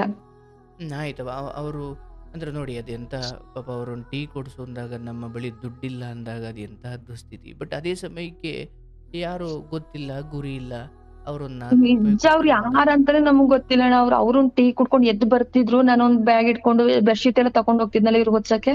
ಬೆಡ್ಶೀಟ್ ಇಟ್ಕೊಂಡು ಒಂದ್ ಕೈಯಲ್ಲಿ ಇವ್ರನ್ನ ಇಟ್ಕೊಂಡು ನಾನು ನಡ್ಕೊಂಡ್ ಪಾಡಂಗ್ ನಾನು ಹೋಗ್ತಾ ಇದ್ದೆ. ಅವಾಗ 400 ರೂಪಾಯಿ ದುಡ್ಡು ಕೊಟ್ರು ನನ್ಗೆ. ಆಗ ಅಳ್ಬೇಕೋ ಖುಷಿ ಪಡ್ಬೇಕೋ ನನ್ ನಿಜ ಗೊತ್ತಾಗ್ಲಿಲ್ಲ. ಬಾಳ್ ಇದ್ ಮಾಡ್ಕೊಂಡು ಒಂದ್ ಬಂದ್ ತಕೊಟ್ಟೆ. ಕಾಫಿ ಕುಡಿತೀರಾ ಅಂತಂದೆ. ಬೇಡ, ಟೈಮ್ ಆಗೋಯ್ತದೆ, ಬಸ್ ನಡಿ ಬೇಡ ಅಂತ ಹೇಳಿದ್ರು. ಒಂದ್ ಬಂದ್ ತಂದ್ಕೊಟ್ಟೆ. ಬಸ್ಸಲ್ಲಿ ಹತ್ತಿಸ್ಬಿಟ್ಟು ಒಂದ್ ಬಂದ್ ಕೊಡ್ಸ್ದೆ. ಬಂದ್ ತಿನ್ಬಿಟ್ಟು ಮನೆಗ್ ಹೋದ್ವಿ. ಫುಲ್ ಆಯ್ತೀರ, ಎಷ್ಟು ದಿನ ಡಯಾಲಿಸಿಸ್ ಮಾಡಿಸ್ತೀರ ಅಷ್ಟ್ ದಿನ ಅಂತ ಹೇಳಿದ್ರು. ಹೋದ್ವಿ, ಅಡ್ಮಿಟ್ ಅಷ್ಟು ದಿನ ಆಯ್ತು. ಆಮೇಲೆ ಐಸಿಗೆ ಹೋದು. ಅವ್ರು ಒಬ್ರು ನಮಗ್ ಗೊತ್ತಿರೋ ಡಾಕ್ಟರ್ ಇದ್ರು. ಅವ್ರು ಕರ್ದ್ಬಿಟ್ಟು ಹೇಳಿದ್ರು, ನೀನು ಸುಮ್ನೆ ದುಡ್ಡು ಇಲ್ಲ ನಿನ್ನ ಹತ್ರ ಅಂತೀಯ, ಕರ್ಕೊಂಡ್ ಹೊಟ್ಟೋಗ್ಬಿಡು, ಇನ್ ಬದುಕಷ್ಟು ದಿನ ಬದುಕ್ಲಿ, ಅವ್ರು ಇವತ್ತು ನಾಳೆ ನಾಡಿದ್ದು ಅಷ್ಟೇ ಇರೋದು ಕಣವ ಅಂತ ಹೇಳಿದ್ರು ಡಾಕ್ಟರ್ ಕರ್ದ್ಬಿಟ್ಟು ನನ್ನ. ಅಂದ್ರೆ ಆ ವೇಳೆಗೆ ನೀವು ಈ ಡಯಾಲಿಸಿಸ್ ಪ್ರಯಾಣ ಎಷ್ಟು ವರ್ಷದ್ದು ತಿಂಗಳಿದ್ದು ಎಷ್ಟಾಗಿತ್ತು ಅವಧಿ? 1.5 ವರ್ಷ ಆಗಿತ್ತಣ್ಣ. ಅಂದ್ರೆ ಈ 1.5 ವರ್ಷ ಆ ಪ್ರಯಾಣ ಮುಂದುವರೆದಿತ್ತು. ಬಟ್ ಇವ್ರು ಯಾರೋ ಹೇಳಿದ್ರು ನಿಮಗೆ, ಓಕೆ ಇವ್ರು ನೀವು ಈಗ ಐಸಿಗ್ ಹೋದ್ವಲ್ಲ ಅವಾಗ ಹೇಳಿದ್ದವ್ರು. ಓಕೆ ನೀನೊಂದು ಹಬ್ಬ ಅಂದ್ರೆ 1 ವಾರ 3 ದಿನ ಅಷ್ಟೇ, ಅಷ್ಟೇ ನೀನೇನ್ ಅಂತಿದ್ರು. ದುಡ್ಡು ಖರ್ಚು ಮಾಡ್ತೀಯ ಅಂತ. ಹಂಗಂತ ಹೇಳಿದ್ರು. ನಾನು ಪರವಾಗಿಲ್ಲ ಇದ್ರು ಇರ್ಲಿ ಅನ್ಬಿಟ್ಟು ಇನ್ನೂ ಇರ್ಲಿ ಆಯ್ತು ಸರ್ ಪರವಾಗಿಲ್ಲ ಅವ್ರು ಅಷ್ಟ್ ದಿನ ನಾನು ಇರ್ಲಿ ನಾನು ಮಾಡಿಸ್ತೀನಿ ಇನ್ನೊಂದ್ 2 ದಿನ ಇರ್ಲಿ ಅಂತ ಅನ್ಬಿಟ್ಟು ಅಡ್ಮಿಟ್ ಅಲ್ಲೇ ಬಿಟ್ಟು ಐಸಿಲೆ. ನಮ್ಮ ಅತ್ತೆ ನಮ್ಮ ಮಾವನ್ ಕಡೆಯವ್ರಣ್ಣ ಬಂದಿವಾಗ ನನಗೆ ಸಮಾಧಾನ ಹೇಳ್ಬೇಕೋ ಏನಾಗೆ, ಇನ್ನೇನ್ ಸತ್ತೋಗ್ತಾನಲ್ಲ ಇವನು, ಒಂದು ಹಿತ್ತಾಳೆದು ತಾಳಿ ತಕೊಂಡ್ ಹಾಕೋ ನೀನು, ಈಗ ಸತ್ತೋದ್ರಲ್ಲಿ ತಾಳಿ ತೆಗಿಸ್ತಾರಲ್ಲ ಅವಾಗ ನಮ್ ಕಡೆಯವ್ರು ಆಡ್ಕೋತಾರೆ ಅಂತ ಹೇಳಕ್ ಬಂದ್ರು ಅಣ್ಣ ಅಲ್ಲಿ ಹಾಸ್ಪಿಟ್ಲಿಗೆ. ಇವ್ರಿಗೆ ಮಗ ಸಾಯ್ತಾನೆ ಅಂತ ಇಲ್ಲ, ಅಲ್ಲಿ ಜನ ಆಡ್ಕೋತಾರೆ, ನೀನ್ ಒಂದು ಆರ್ಟಿಫಿಷಿಯಲ್ ತಾಳಿ ತಕೊಂಡ್ ಹಾಕೋ, ಅಲ್ಲಿ ಬಂದ್ರೆ ಜನ ಆಡ್ಕೊಳ್ತಾರೆ, ನಮ್ ಕಡೆಯವ್ರು ತಾಳಿನ ಮಾಡಬಿಟ್ಟು ತೋರ್ಸ್ತಾವಳೆ ಅಷ್ಟ್ ಕಷ್ಟ ತೋರ್ಸ್ಬೇಕಿತ್ತಂತ ಏನೇನೋ ಹಲ್ವಾರ್ ಮಾತಾಡಿದ್ರಣ ಅವ್ರು. ನಿಜವಾಗ್ಲೂ ಅಲ್ಲಿಗೆ ಬಂದು ಮಾತಾಡಿದ್ರ? ಆ ತರ ಮಾತಾಡಿದ್ರಣ. ನಾನ್ ಹತ್ಕೊಂಡ್ ಸುಮ್ನ ಆಗ್ಬಿಟ್ಟೆ, ಏನು ಮಾತಾಡ್ಲಿಲ್ಲ, ಹತ್ಕೊಂಡ್ ಸುಮ್ನ ಆಗ್ಬಿಟ್ಟೆ. ನನ್ ಗಂಡ ಬದುಕಿದ್ದಾಗ್ಲೇ ಹಿಂಗ ಅಂತಾರಲ್ಲ ಇವ್ರು ಅಂತ ಹೇಳ್ಕೊಂಡು. ಆಯ್ತು ಅವ್ರು ಹೇಳಿದ್ರು ಆಗಲ್ಲ ಅಂದಿದ್ಕೆ ಇನ್ನೇನ್ ಮಾಡೋದ್ ಅನ್ಬಿಟ್ಟು ಮನೆ ಹಾಸ್ಪಿಟ್ಲಿಂದ ಮನೆಗ್ ಕರ್ಕೊಂಡ್ ಬಂದೆ ಅಣ್ಣ. ಅವ್ರ ಜ್ಞಾನ ಇರ್ಲಿಲ್ಲ ಏನೇನ್, ಅವ್ರು ನಮ್ ಮನೆಯವ್ರು ತುಂಬಾ ಸೈಲೆಂಟ್ ಅಣ್ಣ, ಮಾತೇ ಆಡ್ತಿರ್ಲಿಲ್ಲ ಅವ್ರು ಒಬ್ರ ಹತ್ರನು. ಅಲ್ಲಿ ಹಾಸ್ಪಿಟ್ಲಲ್ಲಿ ಡಾಕ್ಟರ್ ಬಂದ್ರೆ ಅವ್ರಿಗೆ ಹಾಯ್ ಮಾಡೋದು ಮಾತಾಡೋದು ಏನೇನೋ, ಅದ್ ಅವ್ರ ಜ್ಞಾನನೇ ಇಲ್ಲ. ಸಿಸ್ಟರ್ಗಳು ಬಂದ್ರೆ ಮಾತಾಡೋದು ಆತರ ಮಾತಾಡಕ್ ಸ್ಟಾರ್ಟ್ ಆಗ್ಬಿಟ್ರು. ಆಗ ಕರ್ಕೊಂಡ್ ಹೊಟ್ಟೋಗಿ ಇವ್ರಿಗೆ ಆಗಲ್ಲ, ಇವ್ರಿಗೆ ಅಲ್ಲೇ ಅರ್ಧ ಪ್ರಜ್ಞೆ ಹೊಟ್ಟೋಗೈತೆ, ಕರ್ಕೊಂಡ್ ಹೊಟ್ಟೋಗಿ ನೀವು ಆಗಲ್ಲ ಇವ್ರ ಮನೆಗೆ ಕರ್ಕೊಂಡೋಗಿ ಎಷ್ಟ್ ದಿನ ಇರ್ತಾರೆ ಅಷ್ಟ್ ದಿನ ಇರ್ಲಿ ಅಂತ ಹೇಳಿದ್ರು. ಆಯ್ತು ಅಂತ ಕರ್ಕೊಂಡ್ ಬಂದು ಇಲ್ಲಿ ಅದ್ ಕಾಲ್ಗೆ ಸರ್ಜರಿ ಮಾಡಿದ್ರಲ್ಲ ಅದಕ್ಕೆ ಬ್ಯಾಂಡೇಜ್ ಮಾಡಿಸ್ತಾನೆ ಇರ್ಬೇಕಿತ್ತು 2 ದಿನಕ್ಕೆ ಒಂದೊಂದ್ಸರಿ, ಇಲ್ಲಾಂದ್ರೆ ಅದು ವಾಸನೆ ಬಂದ್ಬಿಡ್ತದೆ ಅಂತ ಹೇಳಿದ್ರು. ನಮ್ ಮನೆಗೆ ನರ್ಸ್ಗೆ ಹೇಳ್ದೆ ಅಣ್ಣ ಒಬ್ರಿಗೆ, ಅವ್ರು ದಿನ ಬಂದಿ ಮಾಡ್ಬಿಟ್ಟು ಹೋಗಂಗೇನೆ. ಮನೆ ಕರ್ಕೊಂಡ್ ಬಂದು 1 ದಿನ ಕರ್ಕೊಂಡ್ ಬಂದು, ಇನ್ 2ನೇ ದಿನಕ್ಕೂ ಕರ್ಕೊಂಡ್ ಬಂದು 3ನೇ ದಿನಕ್ಕೆ ಡಯಾಲಿಸಿಸ್ ಕರ್ಕೊಂಡ್ ಹೋಗ್ಬೇಕು. ಎತ್ತಕ್ ಆಗಲ್ಲ ಇಳ್ಕಕ್ ಆಗಲ್ಲ ಅವ್ರನ್ನ ಅಣ್ಣ. ಕಾಲು ಫುಲ್ ಸರ್ಜರಿ ಆಗೋಗೈತೆ, ಏನ್ ಮಾಡ್ಲಿ ಅನ್ನೋದು ಗೊತ್ತಾಯ್ತಿಲ್ಲ. ಆಗ ಅಯ್ಯೋ ಬೇಡ ಅದ ಡಯಾಲಿಸಿಸ್ ಬೇಡ ಅಂತ ಅನ್ಬಿಟ್ಟು ಸುಮ್ನೆ ಆಗೋದ್ ಬೇಡ. ಇನ್ನ ಡಯಾಲಿಸಿಸ್ ಕರ್ಕೊಂಡ್ ಹೋಗ್ಲಿಲ್ಲ ಅಣ್ಣ, ಇನ್ನ ಮನೇಲೇ ಇರ್ಲಿ ಅಂತ ಹೇಳ್ಬಿಟ್ಟು ಬರೀ ಕಾಲ್ ಸರ್ಜರಿ ಮಾಡ್ಕೊಳಕ, ಬರೀ ಕಾಲದ್ನ ಬ್ಯಾಂಡೇಜ್ ಮಾಡ್ಸ್ಕೊಳದ ಅಂತ ಅನ್ಬಿಟ್ಟು ಸುಮ್ನೆ ಅದು. ಫುಲ್ಲು ಬುಧವಾರ ಅಣ್ಣ ಫುಲ್ಲು ಸೀರಿಯಸ್ ಆಗ್ಬಿಡ್ತು. ಅವ್ರ ಜ್ಞಾನ ಏನು ಇರ್ಲಿಲ್ಲ ಅಣ್ಣ, ಅವ್ರಿಗೆ ಒಟ್ಟೋದ್ ನಾನು ಒಬ್ಳೆ ಮನೇಲಿರೋದು. ಅಂದ್ರೆ ಅವ್ರು ಚೀರಾಡ್ತಿದ್ರು ಅಥವಾ ಸುಮ್ಮನೆ ಹೆಣತರ? ಹೌದೌದು ಅಣ್ಣ, ಕಾಲು ನೋವು ಆಗಲ್ವಲ್ಲ ಅಣ್ಣ, ಚೀರಾಡವ್ರು, ಅಳ್ತಿದ್ರು, ಕೂಗ್ತಿದ್ರು, ನನ್ನ ಹೆಸರನ್ನ ಬರೀ ಕೂಗೋದು, ಶ್ರುತಿ ಅಂತಾನೆ ಕೂಗೋದು, ಇನ್ನೇನು ಜ್ಞಾನ ಇಲ್ಲ ಅಣ್ಣ, ಬರೀ ನಾನು ಒಬ್ಳು ಬಿಟ್ಟು ಯಾರೋ ಜ್ಞಾನ ಇಲ್ಲ ಅವ್ರಿಗೆ.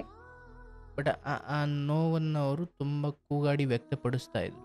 ಹೌದಣ್ಣ, ಅದು ಸ್ವಲ್ಪ ದಿನ ಬ್ಯಾಂಡೇಜ್ ಇತ್ತು, ಆಮೇಲೆ ನರ ಒಳಗಡೆ ಕಟ್ ಆಗ್ಬಿಟ್ಟು ಫುಲ್ ಬ್ಲಡ್ ಹೊರಗಡೆ ಬರಕ್ ಸ್ಟಾರ್ಟ್ ಆಯ್ತು ಬ್ಯಾಂಡೇಜ್ ಇಂದ ಈಚೆ. ಫುಲ್ ಅವತ್ತ ಜ್ಞಾನ ಪ್ರಜ್ಞೆ ಎಲ್ಲ ಒಟ್ಟೋಗಿ ಕೈ ಎಲ್ಲ ಕಟ್ಕೊಳ್ಳೋದು, ಬಾಯೆಲ್ಲ ಹಿಂಗ ಅಲ್ಲೆಲ್ಲ ನ್ಯಾಲ್ಗೆಲ್ಲ ಕಚ್ಕೊಳಕ್ ಸ್ಟಾರ್ಟ್ ಆಗ್ಬಿಟ್ರು. ನಮ್ ಚಿಕ್ಕಪ್ಪಂದಿರಿಗೆ ಎಲ್ಲ ಫೋನ್ ಮಾಡಿ ಎಲ್ಲಾರು ಬಂದ್ರು ಅವತ್ತೆ. ಬಂದ್ರು ಫುಲ್ ಎಲ್ಲ ಜೀವ ಹೊಟ್ಟೋಯ್ತದೆ ಅಂತ ಹೇಳ್ಬಿಟ್ಟು, ನಮ್ ಮಗ್ಳು ಇರ್ಲಿಲ್ಲ, ಅವಳು ಬೇರೆ ಊರಲ್ಲಿ ಇದ್ದಿದ್ದು ನನ್ ತಂಗಿ ಮನೆ, ಅವಳನ್ನ ನೋಡ್ಬೇಕು ಅಂತ ಅಂದಿತ್ತು, ಅವಳು ಕರ್ಸ್ತು. ಬಂದ್ರು ಸತ್ತೆ ಹೋಗವ್ರೆ ಅಂತ ಹೇಳ್ಕೊಂಡು ಆಚೆಗೆಲ್ಲ ತಕೊಂಡು ಆರಾಮಾಗ ಹೋದ್ರು. ಚೆನ್ನಾಗ್ ಮಾತಾಡೋದು, ಊಟ ತಿನ್ನೋದು ಎಲ್ಲ ಮಾಡಕ್ ಸ್ಟಾರ್ಟ್ ಆದ್ರು. ಪ್ರಜ್ಞೆ ಒಂದ್ ಸ್ವಲ್ಪ ಒಟ್ನಲ್ಲಿ ಏನಾರು ಮಾತಾಡೋದು, ಇವಳೇ ನನ್ ಹೆಂಡತಿ ಅಂತ ಗೊತ್ತು, ನನ್ ಮಗಳು, ನನ್ ತಮ್ಮ, ನನ್ ತಂಗಿ ಎಲ್ಲ ಗೊತ್ತಾಯ್ತು. ಅಂದ್ರೆ ಈಗ ತೀರ್ ಹೋಗಿದ್ದಾರೆ ಅನ್ಕೊಂಡು ಆಚೆ ಹಿಡ್ಕೊಂಡಾದ್ಮೇಲೆ ಅಂದ್ರೆ ತೀರ್ ಹೋಗ್ತಾರೆ ಅಂತ ಅವ್ರಿಗೆ ಜ್ಞಾನ ಎಲ್ಲ ಒಟ್ಟೋಯ್ತು, ಜೀವ ಇತ್ತು, ಬಟ್ ಇನ್ನೇನ್ ಮುಗೀತು ಅಂತ ಇವ್ರೆ ಮುಗೀತು ಅಂತ ಅನ್ಬಿಟ್ಟು ತುಳಸಿ ನೀರೆಲ್ಲ ಬಿಟ್ಟಿ ಅನ್ಬಿಟ್ಟು ಹೊರಗಡೆ ಇಟ್ಕೊಂಡು ಆಗ ಮಾಮೂಲಿ ನಾರ್ಮಲ್ ಆಗಿ ಆಗೋದ್ರು. ನಮ್ಮ ಆಂಟಿ ಅವರೆಲ್ಲ ಅವತ್ತೆಲ್ಲ ಇಲ್ಲೇ ಉಳ್ಕೊಂಡ್ರು, ಮನೇಲೆ ಉಳ್ಕೊಂಡ್ರು ಅವತ್ತು. ಬಿಡು ಇವತ್ ಚೆನ್ನಾಗದ, ಇನ್ನೇನು ಆಗಲ್ಲ ಕಣಂತೆ, ನೀನ್ ಭಯ ಪಡ್ಬೇಡ, ಡಯಾಲಿಸಿಸ್ ಮಾಡ್ಸ್ಕೊಳ್ಳೋಣ ಸುಮ್ಮಿರು ಅಂತ ಹೇಳಿದ್ರು. ಸರಿ ಆಯ್ತು ಅಂತ ಎಲ್ರು ಮಲ್ಕೊಂಡು ಅವತ್ತೊಂದಿನ ಏನು ಇಲ್ಲ, ನಾರ್ಮಲ್ ಆಗಾದ್ರು. ಬೆಳಿಗ್ಗೆ ಆಯ್ತು, ಬೆಳಿಗ್ಗೆ ಅವ್ರೆಲ್ಲ ಆಂಟಿ ಇದಿರು ಚಿಕ್ಕಪ್ಪಂದಿರೆಲ್ಲ ಇನ್ನೇನವ ಚೆನ್ನಾಗವ್ರಲ್ಲ ಬಿಡವ, ಹೋಯ್ತೀವಿ ನಾವುನು, ನೆನ್ನೆ ಬಂದಿರೋದು ಅಂದ್ಬಿಟ್ಟು ಎಲ್ರು ಹೊಟ್ಟೋದ್ರಣ. ಅವತ್ ಹೊಟ್ಟೋದ್ರು. ಅವತ್ ಬೆಳಿಗ್ಗೆ ಎಲ್ರು ಹೋದ್ರು, ಸಂಜೆನೂ ಒಂದ್ ಜ್ಯೂಸ್ ಕುಡಿಬೇಕು ಅಂದ್ರು, ಜ್ಯೂಸ್ ತಂದ್ಕೊಟ್ಟ, ಜ್ಯೂಸ್ ಕುಡಿದ್ರು. ಮತ್ತೆ ಗಂಜಿ ಕುಡೀರಿ, ಸ್ವಲ್ಪ ಊಟ ಮಾಡಿಲ್ವಲ್ಲ ಅನ್ಬಿಟ್ಟು ಅರ್ಧ ಬಾಟ್ಲು ಗಂಜಿನೂ ಕುಡಿಸ್ತಿರವೆ ಗಂಜಿ ಮಾಡ್ಬಿಟ್ಟು ನಾನೇನೆ. ಅಮ್ಮ ಮಾತ್ರ ಉಳ್ಕೊಂಡ್ರು. ನೀವ್ ಬೆಳಿಗ್ಗೆಯಿಂದ ರಾತ್ರಿ ತನಕ ಮಲ್ಕೊಳ್ಳೋದೇ ಇಲ್ಲ ನೀನು. ಸ್ವಲ್ಪ ಹೊತ್ತು ಮಲ್ಕೊ ನೀನು, ನಾನ್ ನೋಡ್ಕೊತಾ ಇರ್ತೀನಿ ಅಂತ ಅಮ್ಮ ಅಂದ್ರು. ನನ್ನ ದಿನದಲ್ಲಿ ನಾನು 11 ಗಂಟೆ 12 ಗಂಟೆ ತನಕ ಮಲಗ್ತಾನೆ ಇರ್ಲಿಲ್ಲ. ಅವತ್ತು 7 ಗಂಟೆಗೆ ನಿದ್ರೆ ಅಣ್ಣ ನನ್ಗೆ. ಸಂಜೆ ಸಂಜೆ 7 ಗಂಟೆಗೆನೆ ನಿದ್ರೆ. ಓಕೆ. ಅಂದ್ರೆ ಅಮ್ಮ ನೋಡ್ಕೊಳ್ತೀನಿ ಎಂದಿದ್ದ ಕಾರಣಕ್ಕೆ ನೀವು ಮಲಗುಕ್ಲಿಗೆ ಹೋದ್ರಿ. ಮಲಗ್ದೆ ಅಣ್ಣ. ನಮ್ ಚಿಕ್ಕತ್ತೆ ಒಬ್ರು ಇದ್ರು, ನಮ್ಮ ಅಮ್ಮ, ಇನ್ನೊಬ್ರು ನಮ್ಮ ಅಜ್ಜಿ ಇದ್ರು. ಅದಕ್ಕೆ ಅಮ್ಮನ ನೋಡ್ಕೊಳ್ತೀನಿ, ಮಲ್ಕೊಂಡ್ ನೀನು, ಆಮೇಲೆ ಎದ್ದೇಳಿಬೇಕಾದ್ರೆ ನೀನು ಅಂತ ಹೇಳ್ತು. ಸ್ವಲ್ಪ 7 ಗಂಟೆಗೆನೆ ಮಲ್ಕೊಂಡೆ. ಗಾಢವಾಗ್ ನಿದ್ರೆ ಅಣ್ಣ. ನನ್ಗೆ 9 ಗಂಟೆ ಅಷ್ಟ್ರಲ್ಲಿ ನಿದ್ರೆಗೆ ಎಚ್ಚರನೇ ಇಲ್ಲ. ಅವ್ರು ಫುಲ್ ಕೂಗವ್ರೆ, ಎಚ್ಚರನೇ ಇಲ್ಲ. ಆಮೇಲೆ ಅಮ್ಮ ನಮ್ಮ ಅಜ್ಜಿ ಇದ್ರಲ್ಲ, ಅವರು ನಮ್ಮ ಯಜಮಾನ್ರ ಹೆಸರು ಏನು ಏನು ಅಂತಂದ್ರು. ನನ್ಗೆ ಫುಲ್ ಗಾಬರಿ ಆಗ್ಬಿಡ್ತು. ನನ್ ನಿದ್ರೆ ಗಂಡಲ್ಲಿ ಎದ್ದಿದ್ದೀನಿ ಅನ್ಕೊಂಡಿರೋದು. ನನ್ಗೆ ಹಿಂಗ್ ಆಗೈತೆ ಅಂತ ನನ್ಗೆ ಗೊತ್ತಿಲ್ಲ. ಒಂದ್ ನಿಮಿಷ. ಈಗ ನೀವು ಮಲಗಿದ್ದೀರಿ, ಬಟ್ ಅಲ್ಲಿ ಕೂಗಾಡ್ತಿದ್ದಾರೆ, ನಿಮಗೆ ಗೊತ್ತಿಲ್ಲ? ನನಗ್ ಗೊತ್ತಿಲ್ಲ. ನನ್ಗೆ ನಿದ್ರೆ ಗಂಡಲ್ಲಿ ಎದ್ದಿದ್ದೀನಿ ಅಂತ ತಿಳ್ಕೊಂಡೆ ನಾನು. ಅಂದ್ರೆ ನಿಮಗೆ ಕೇಳಿಸ್ತಿದೆ, ಬಟ್ ಅದ್ ನಿದ್ಗಣ್ಣು ಅಂತ ನೀವ್ ಅಂದ್ಕೊಂಡಿದ್ದೀರಿ? ಹೌದೌದು. ಅಮ್ಮ ಆಮೇಲೆ ಕನ್ಸಂತ ಅಮ್ಮ ಗಾಬರಿ ಆಗ್ಬೇಡ ಸುಮ್ನಿರು, ಗಾಬರಿ ಆಗ್ಬೇಡ ಸುಮ್ನಿರು ಅಂತ ಐತೆ. ನನ್ಗೆ ಮಾತಾಡಕ್ ಆಗ್ತಿಲ್ಲ. ರೀ ಏನಾಯ್ತು ಅಂತ ನೀರ್ ಬಿಡ್ತಾ ಇದ್ದೀನಿ. ಫುಲ್ ನನ್ನ ನೋಡಿದ್ರು ಅಷ್ಟೇ, ಕಣ್ಣಲ್ಲಿ ನೀರ್ ಬಂದು ಅಷ್ಟೇ, ಇನ್ನೇನು ಮಾತಾಡ್ಲಿಲ್ಲ ಅಣ್ಣ. ಅಷ್ಟೇ ಅದು ಕನಸ ಇಲ್ಲ, ಅಷ್ಟ್ರಲ್ಲಿ ಎಚ್ಚರ ಆದೆ ನಾನು. ಓಕೆ, ನೀವಿನ್ನು ಮಂಪರಲ್ಲಿದ್ರಿ. ಹೌದೌದು. ಆಮೇಲೆ ಅಮ್ಮ ಗಾಬರಿ ಆಗ್ಬೇಡ ಅಂದ್ರಲ್ಲ, ಅವಾಗ ನನ್ಗೆ ಎಚ್ಚರ ಆಯ್ತು. ಇದು ನಿಜಾನೇ, ಇದು ಕನ್ಸಲ್ಲ, ಇದು ನಿಜಾನೇ ಅಂತೇಳಿ. ಅಂದ್ರೆ ನೀವು ಬಾಯಿಗೆ ನೀರ್ ಬಿಟ್ರಿ? ಬಿಟ್ರೆ ಅವ್ರು ನನ್ ಮುಖ ನೋಡಿದ್ರು. ಫುಲ್ ಕಣ್ಣ ದೊಡ್ಡಕ್ಕೆ ಕಣ್ ಬಿಟ್ಬಿಟ್ಟು ನನ್ ಮುಖ ನೋಡಿದ್ರು ಅಷ್ಟೇ. ಇನ್ನೇನು ಮಾತು ಆಡ್ಲಿಲ್ಲ, ನನ್ನ ಹತ್ರ ಏನು ಆಡ್ಲಿಲ್ಲ. ಕಣ್ಣಲ್ಲಿ ನೀರ್ ಬಂತು ಅಷ್ಟೇ, ನನ್ ಮುಖ ನೋಡ್ಕೊಂಡ್ ಅಷ್ಟೇ, ಇನ್ನೇನು ಮಾತಾಡ್ಲಿಲ್ಲ ಅವ್ರಣ್ಣ. ಬಟ್ ನಿಮ್ಗೆ ಅದಿನ್ನೂ ತುಂಬಾ ಸ್ಪಷ್ಟವಾಗಿ ನೆನಪಿದೆ. ಆ ಸಮಯದಲ್ಲಿ ಅವ್ರ ಅಲ್ಲಿಂದ ಹೊರಡ್ತಿರೋದು ನಿಮಗೆ ಕಾಣಿಸ್ತಿತ್ತು? ಐ ಮೀನ್ ನಿಮ್ಮ ಅನುಭವಕ್ಕೆ ಬರ್ತಿತ್ತು ಅದು? ಹೌದಣ್ಣ, ಗೊತ್ತಾಯ್ತು. 9:15 9:45 ರಾತ್ರಿ. ಸುತ್ತ ಅಮ್ಮ ಅಜ್ಜಿ ಇನ್ನೊಬ್ರು ಇದ್ರು ಅಷ್ಟೇ. ಅಕ್ಕ ಪಕ್ಕದ ನಮ್ದು ಒಂದ್ ಸ್ವಲ್ಪ ಒಂಟಿ ಮನೆ, ನಮ್ ಎದುರುಗಡೆ 2 ಮನೆ ಐತೆ. ಅವ್ರ ನನ್ ಮಗ ಅವಾಗ 9 ವರ್ಷ, ಅವ್ನ ನಮ್ಮಮ್ಮ ಹೋಗಪ್ಪ ಕೂಗ್ಬಿಟ್ಟ ಅಂತ ಹೇಳಿದ್ರೆ ಅವ್ರ ಪಾಪಚ್ಚಿ ಅವ್ರಿಬ್ರು ಓಡ್ ಬಂದ್ರಣ್ಣ. ಓಡ್ ಬಂದು ಹೊರಗಡೆ ಇಟ್ಕೊಳ್ಳೋಷ್ಟ್ರಲ್ಲೇ ಇಲ್ಲಿ ಒಳಗಡೆನೆ ಸತ್ತು ಹೋಗ್ಬಿಟ್ಟಿದ್ರು. ಭಗವಂತ. ಅಂದ್ರೆ ಆ ಸಮಯದಲ್ಲಿ ನಿಮ್ಮಲ್ಲಿ ಕಣ್ಣೀರೆಲ್ಲ ಖಾಲಿ ಆಗ್ಬಿಟ್ಟಿದ್ದು ಅಷ್ಟೊತ್ತಿಗೆ? ದಿನ ಹತ್ತಿನೇ ಖಾಲಿ ಆಗೋಗಿತ್ತಣ್ಣ ನನ್ಗೆ. ಆ ವೇಳೆಗೆ ನೀವು ಅದನ್ನ ತುಂಬಾ ಗಮನಿಸೋದ್ರಲ್ಲಿ ಅಷ್ಟೇ ಬ್ಯುಸಿ ಆಗಿದ್ರಿ ಅನ್ಸುತ್ತೆ. ಹೌದಾ ಅಣ್ಣ, ನನ್ಗ್ ಬದುಕ್ತಾರೆ, ಇವ್ರೇ ಸುಮ್ನೆ ಗಾಬರಿ ಮಾಡ್ತಾವ್ರಿ ನನ್ನ ಅಂತ ತಿಳ್ಕೊಂಡೆ. ನಾನು ಇನ್ನೂ ಏನು ಆಗಿಲ್ಲ, ಬದುಕ್ತಾವ್ರಿ ಅಂತಾನೆ ತಿಳ್ಕೊಂಡಿದ್ದು ನಾನು ಅವಾಗ್ಲೂ. ಅಂದ್ರೆ ಅಲ್ಲಿ ನಡೀತಿರೋದು ಒಂದು ಅಂತ್ಯ ಅಂತ ನಿಮಗೆ ಗೊತ್ತೇ, ಅಂದ್ರೆ ತುಂಬಾ ಸ್ಪಷ್ಟವಾಗಿ ನಂಬೋಕ್ ನೀವು ತಯಾರಿಲ್ಲ? ತಯಾರಿರ್ಲಿಲ್ಲ. ನೆನ್ನೆ ಈ ತರ ಆಗಿ ಚೆನ್ನಾಗಿದ್ರಲ್ಲ ಅಣ್ಣ ಅವರು, ಹಾಗಾಗಿ. ಹೌದು, ಏನು ಆಗಲ್ಲ, ಅಯ್ಯೋ ಏನು ಆಗಲ್ಲ, ಇದ್ ಮಾಮೂಲಿ ಆಗೈತೇನೋ ಅನ್ನೋ ಭ್ರಮೆ ನಂದು.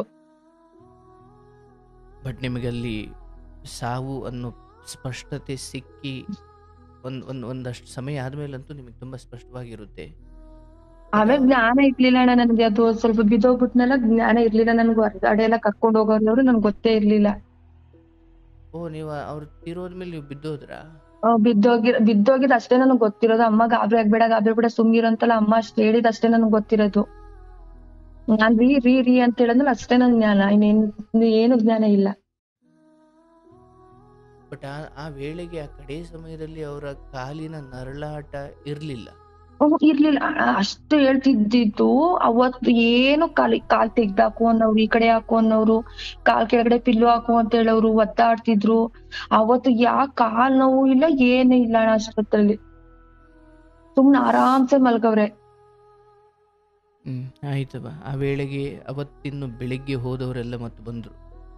ಎಲ್ರು ರಾತ್ರಿನೇ ಬಂದ್ಬಿಟ್ರು. ಅಷ್ಟರಲ್ಲಿ 10 ಗಂಟೆ ಅಷ್ಟರಲ್ಲಿ 10 ಗಂಟೆ 10:15 ಇಲ್ಲಿ ಅಕ್ಕಪಕ್ಕದವ್ರೆ, ನಮ್ಮ ಆಂಟಿರು ಪಕ್ಕ ಊರುಗಳಲ್ಲಿ ಇರೋದು. ಎಲ್ರು ಅಷ್ಟೊತ್ನಲ್ಲೇ ಎಲ್ರು ಬಂದ್ಬಿಟ್ರು ಅಣ್ಣ. ಅವಾಗ್ಲೇ ಮಕ್ಳಲ್ಲೇ ಇದ್ರ? ಮಕ್ಳು ಹೌದೌದು. ಅವಳು ಹುಷಾರಿಲ್ಲ ಅಂತ ಕರ್ಸಿದ್ದು, ಮಗ ಮಾತ್ರ ನನ್ ಜೊತೆ ಇದ್ದ. ಅವಳು ಕರ್ಸಿದ್ದು, ಇಬ್ರು ಇದ್ರು ಇಲ್ಲೇ. ಭಗವಂತ. ಮಗ್ಳು ಅಂದ್ರೆ ಪ್ರಾಣ ಅಣ್ಣ ಅವ್ರಿಗೆ. ಸಖತ್ತು ನನ್ ಮಗ್ಳು ಮದ್ವೆ ಆ ತರ ಮಾಡ್ಬೇಕು, ಈ ತರ ಮಾಡ್ಬೇಕು, ತುಂಬಾ ಹಲ್ವಾರು ಕನ್ಸ್ಗಳು ಅಣ್ಣ. ಮದ್ವೆ ಆಗಿ ಆ ವೇಳೆಗೆ ಎಷ್ಟು ಸಮಯ ಆಗಿತ್ತು ಅವ್ರು ತೀರೋದಾಗ? 10 ವರ್ಷ ಆಗಿತ್ತಣ್ಣ ಮದ್ವೆ ಆಗಿ. ಇದೆಷ್ಟು ಸಮಯದ ಹಿಂದೆ ನಡೆದಿದ್ದು? ಇವಾಗ ಅಣ್ಣ ಇದು ನಡೆದಿದ್ದು ಈಗ 2 ವರ್ಷದಲ್ಲಿ ನಡೆದಿರೋದು ಇದು. ಆಯ್ತವ. ಇಲ್ಲ ಅಂದ್ರೆ ಎಲ್ಲ ಕಾರ್ಯ ಮುಗ್ಸ್ರ ಹಾಗಾದ್ರೂ ಬಂದ್ರ ಇವ್ರು ಗಂಡನ್ ಹ್ಞೂ ಅಣ್ಣ, ಕಡೆಯವ್ರು? ಅವಾಗ ಬಂದ್ರಣ್ಣ ಎಲ್ಲ ಕಾರ್ಯ ಎಲ್ಲ ಮುಗ್ಸಿ ಬಂದ್ರಣ್ಣ. ಸುಮ್ನೆ ಇಲ್ದಿರೋದೆಲ್ಲ ಹೇಳೋದಲ್ಲ, ನಮ್ಮ ಅತ್ತೆ ನಮ್ಮ ಮಾವಂದಿರು ಎಲ್ಲ ಬಂದು ಚೆನ್ನಾಗೆ ಎಲ್ಲ ಮಾಡ್ಬಿಟ್ಟು ಹೋದ್ರು ಅಣ್ಣ. ಅದೇ ಸಮಯಕ್ಕೆ ನಮ್ಮ ಮನೆಯವ್ರು ತೀರ್ಕೊಂಡು 3 ತಿಂಗ್ಳಿಗೆ ಆ ಅಯ್ಯನೂ ತೀರ್ಕೊಂಡ ಅಣ್ಣ. ನಮ್ಮ ಮಾವನು ಏನಾಯ್ತು ಅವ್ರಿಗೆ? ಅವ್ರಿಗೂ ಸ್ವಲ್ಪ ಟಿವಿ ಕಾಯಿಲೆ ಇತ್ತು. ಸ್ಯಾಂಟಿ ರೂಮ್ಗೆ ಅಡ್ಮಿಟ್ ಮಾಡಿದ್ರು. ನಾವೇ ಅಡ್ಮಿಟ್ ಮಾಡ್ದೆ ಅಣ್ಣ, ನಾನೇನೆ. ಅಂದ್ರೆ ಇರೋ ಅವಾಗ ಹೆಂಡತಿನೂ ಇಲ್ಲ, ಮಗನೂ ಇಲ್ಲ, ಒಬ್ರೇ ಸೊಸೆ, ನಿನ್ನನ್ನೇ ಅವ್ರು ಆಶ್ರಯಿಸ್ಬೇಕಲ್ವಾ? ಆ ಬಗ್ಗೆ ಅವಾಗ ಅವರಿಗೆ ಅವಾಗ ನಾನೇ ಬೇಕಿತ್ತಣ್ಣ, ನನ್ನ ಹತ್ರಕ್ಕೇನೆ ಬಂದ್ರು. ನಾನೇ ಇನ್ಯಾರವ ಇದ್ದಾರೆ ನನ್ಗೆ, ನೀನೇ ಗತಿ ಅಂತ ಹೇಳ್ಬಿಟ್ಟು. ಓಹ್ ಹೌದಾ? ಅವಾಗ ಅಯ್ಯೋ ಸರಿ ಆಯ್ತು, ಈಗ ನಮ್ಮ ಅಪ್ಪ ಇದ್ರು ನೋಡ್ಕೋತಿರ್ಲಿಲ್ವಾ ಬಿಡು ಅಂತ ಹೇಳ್ಬಿಟ್ಟು ನಾನೇ ಎಲ್ಲ ಮಾಡ್ಕೊಂಡು ಮಾಡ್ತಿದ್ದೆ. ಹುಷಾರ್ ತಪ್ಪರು ಅಡ್ಮಿಟ್ ಮಾಡ್ದೆ. ಅವ್ರು 15 ದಿನ ಹಾಸ್ಪಿಟ್ಲಲ್ಲಿ ಇದ್ರು ಅಣ್ಣ. ಅವ್ರನ್ನೂ ನೋಡ್ಕೊಂಡೆ 15 ದಿನ. ಮಗನ ಸಾವಿನ ಕುರಿತು ದುಃಖ ಇತ್ತ ಅವ್ರಿಗೆ? ಇತ್ತಣ್ಣ, ಇತ್ತು. ಮತ್ತೆ ಅವಾಗ ಯಾಕೆ ಅಲ್ಲಿ ನಾನು ಹೇಳ್ದೆ, ನರಳಾಟದಿಂದ? ನಾನು ಸಹೋದರ ಹೇಳ್ದೆ ಅಣ್ಣ, ನೀವ್ ಬರೀ ಹೋಗತ್ ಒಂದ್ ಸೈಟ್ ಮಾಡ್ಬಿಟ್ರು ಕೊಟ್ಟಿದ್ರೆ ನನ್ ಗಂಡನ ಉಳಿಸ್ಕೊತಿದ್ದೆ, ಎಲ್ಲದ ಕಾರಣ ನೀವೇ ಅಂತ ಹೇಳ್ದೆ ನಾನು. ಅಂದ್ರೆ ನರಳಾಟದ ಸಮಯದಲ್ಲಿ ಅದ್ರ ಬಗ್ಗೆ ಕೊಂಚವೂ ಏನ್ ಒಂದೊಂದು ಇರ್ಲಿಲ್ಲ ಅಣ್ಣ ಅವ್ರಿಗೆ. ತಡೆಪ ನನ್ನ ಮಗನ ಉಳಿಸ್ಕೊಳ್ಳಲ್ಲ ಅನ್ನೋ ಒಂದು ಬಲವಾದ ಪ್ರಯತ್ನವೇ ಮಾಡಲಿಲ್ಲ. ಮನಸ್ತಾಪನೇ ಇರ್ಲಿಲ್ಲ ಅಣ್ಣ ಅವ್ರಿಗೆ, ಏನೂ ಇರ್ಲಿಲ್ಲ. ಬಟ್ ಅಯ್ಯೋ ಹೋದ್ ತೀರೋದ ಹೋಗ್ತಾನೆ. ಮೇಲೆ ಅದು ಸ್ವಲ್ಪ ವ್ಯಕ್ತಿ ಬದಲಾದ್ರ? ತೀರೋದ್ಮೇಲೆ ಅಣ್ಣ, ಇನ್ನ ಅವ್ರಿಗೂ ನೋಡ್ಕೊಳ್ಳೋರು ಯಾರು ಇಲ್ಲ. ಅವ್ರಿಗೂ ಹುಷಾರ್ ತಪ್ಪತಲ್ಲ, ಇನ್ಯಾರು ಇಲ್ಲ ನೋಡ್ಕೊಳ್ಳೋರು. ಇವಳೊಬ್ ಬಿಟ್ರೆ ನನ್ಗೆ ಏನೋ ಲೆಕ್ಕಾಚಾರಕ್ ಬಂದ್ರು ಅವ್ರು. ಬಟ್ ಅಲ್ಲಿವರೆಗೂ ಅವ್ರು ಯಾರ ಜೊತೆ ಇದ್ರು? ಏನು ತಲೆ ಕೆಡ್ಸ್ಕೊಂಡಿರ್ಲಿಲ್ಲ ಅಣ್ಣ ಅವ್ರು. ಅಲ್ಲವಾ, ಅಲ್ಲಿವರೆಗೂ ಅವ್ರು ಯಾರ ಜೊತೆ ಇದ್ರು ಈ ಮಗುಂದೆಲ್ಲ ಆಯ್ತಾ? ನಮ್ಮನೇಲೆ ಇದ್ದಿದ್ದು 2 ಮನೆ ಇತ್ತು, ಪಕ್ಕ ಇದ್ರು. ಹೋಟೆಲಲ್ಲಿ ಊಟ ಮಾಡ್ಕೊಳ್ಳೋದು, ಬಂದ್ ಮಲ್ಕೊಳ್ಳೋದು ಅಷ್ಟೇ. ಬಟ್ ನೀವು ಮಾಡಿದ ಅಡಿಗೆ ಮಾಡ್ತಿರ್ಲಿಲ್ವಾ? ಮಾಡ್ತಿರ್ಲಿಲ್ಲ, ಅಡ್ಗೆ ಮಾಡ್ತಿರ್ಲಿಲ್ಲ ಅಣ್ಣ, ಊಟ ಮಾಡ್ತಿರ್ಲಿಲ್ಲ ಅವ್ರು. ಬಟ್ ಈ ಆಸ್ಪತ್ರೆ ಓಡಾಟದಲ್ಲಿ ನೀವು ಅಡಿಗೆ ಮಾಡ್ಕೊಡ್ತಿದ್ರ ಅವ್ರಿಗೆ? ಅಣ್ಣ ಮಾಡ್ತಿದ್ದೆ. ನಾನು ಪಕ್ಕದವ್ರೆಲ್ಲ ಹೇಳೋರು, ಅಯ್ಯೋ ಪಾಪಚ್ಚಿ ಅಷ್ಟು ನೀನ್ ಹಾಸ್ಪಿಟ್ಲಿಗೆ ಓಡಿದ್ರು ಅವ್ನ್ ಬಿಸಿ ಬಿಸಿನೇ ಅಡ್ಗೆ ಮಾಡ್ಕೊಡ್ತಿಯಲ್ಲ, ಯಾಕೆ ಹಿಂಗ್ ಆಡ್ತಾನೆ ವಯ್ಯ ಅಂತ ಬೈಯೋರು ಅಕ್ಕಪಕ್ಕದವ್ರು ಹೇಳ ನನ್ಗೆ. ಆಯ್ತು. ಅದ ಅವ್ರು ಬಿದ್ದಂತ ಕಾಲದಲ್ಲೂ ನೀನ್ ನೋಡ್ಕೊಂಡೆ? ನಾನ್ ನೋಡ್ದೆ ಅಣ್ಣ ಹಾಸ್ಪಿಟ್ಲಿಗೆ. ಅವ್ರಿಗಿಬ್ರು ಹೆಣ್ಮಕ್ಳು, ನಮ್ಮ ಮನೆಯವ್ರು ಒಬ್ಬರೇ ಮಗ. ಅವರು ಹಾಸ್ಪಿಟ್ಲಿಗೆ ಅಣ್ಣ ಇದಕ್ಕೆ ಟಿವಿ ಕಾಯಿಲೆ ನನ್ಗ ಆಗ್ಬಿಡುತ್ತೆ, ಎಂಟ್ಕೊಬಿಡುತ್ತೆ ಅನ್ಬಿಟ್ಟು ಅವ್ರು ಯಾರು ಬರ್ತಿರ್ಲಿಲ್ಲ ನೋಡಕ್. ಅವ್ರ ಅಪ್ಪನ್ ಸ್ವಂತ ಅಪ್ಪನೇ ನೋಡಕ್ ಬರ್ತಿರ್ಲಿಲ್ಲ ಅಣ್ಣ ಅವ್ರು. ನಾನೇ ಅಯ್ಯೋ ಬಿಡು ಆಯ್ತು, ಬಂದ್ರೆ ನಾನೇ ಸತ್ತೋದ್ರು ಹೋದ್ರ ಆಯ್ತು ಅನ್ಬಿಟ್ಟು ನಾನೇ ಊಟ ತಕೊಂಡ್ ಹೋಗಿವ್ನಿ, ಕರ್ಕೊಂಡ್ ಬರೀವ್ನಿ, ಸ್ನಾನ ಮಾಡಿಸ್ಕೊಡಿವ್ನಿ, ಎಲ್ಲ ನಾನೇ ಮಾಡ್ತಿದ್ದೆ ಅಣ್ಣ. ಗ್ರೇಟ್. ಆಯ್ತು. ಅವರು ಕೂಡ ಮುಕ್ತಾಯವಾದ್ರು? ತೀರ್ಕೊಂಡ್ರು ಅಣ್ಣ, ಅವ್ರುನು ತೀರ್ಕೊಂಡ್ರು. ಅವಾಗ ಎಲ್ಲ ಮುಗೀತು. ನನ್ ತಂಗಿನೇ ಅಣ್ಣ ನನ್ ಮಗಳು ಓದಿಸ್ತಿದ್ದು. ನನ್ ತಂಗಿನ ಪ್ರತಿಯೊಂದು ನನ್ ತಂಗಿ ನಮ್ಮ ಅಮ್ಮ ಅಂದಿರೇ ಮಾಡ್ತಿದ್ದು ನನ್ಗೆ ಅಣ್ಣ ಇಷ್ಟ ದಿನ ತನಕನು.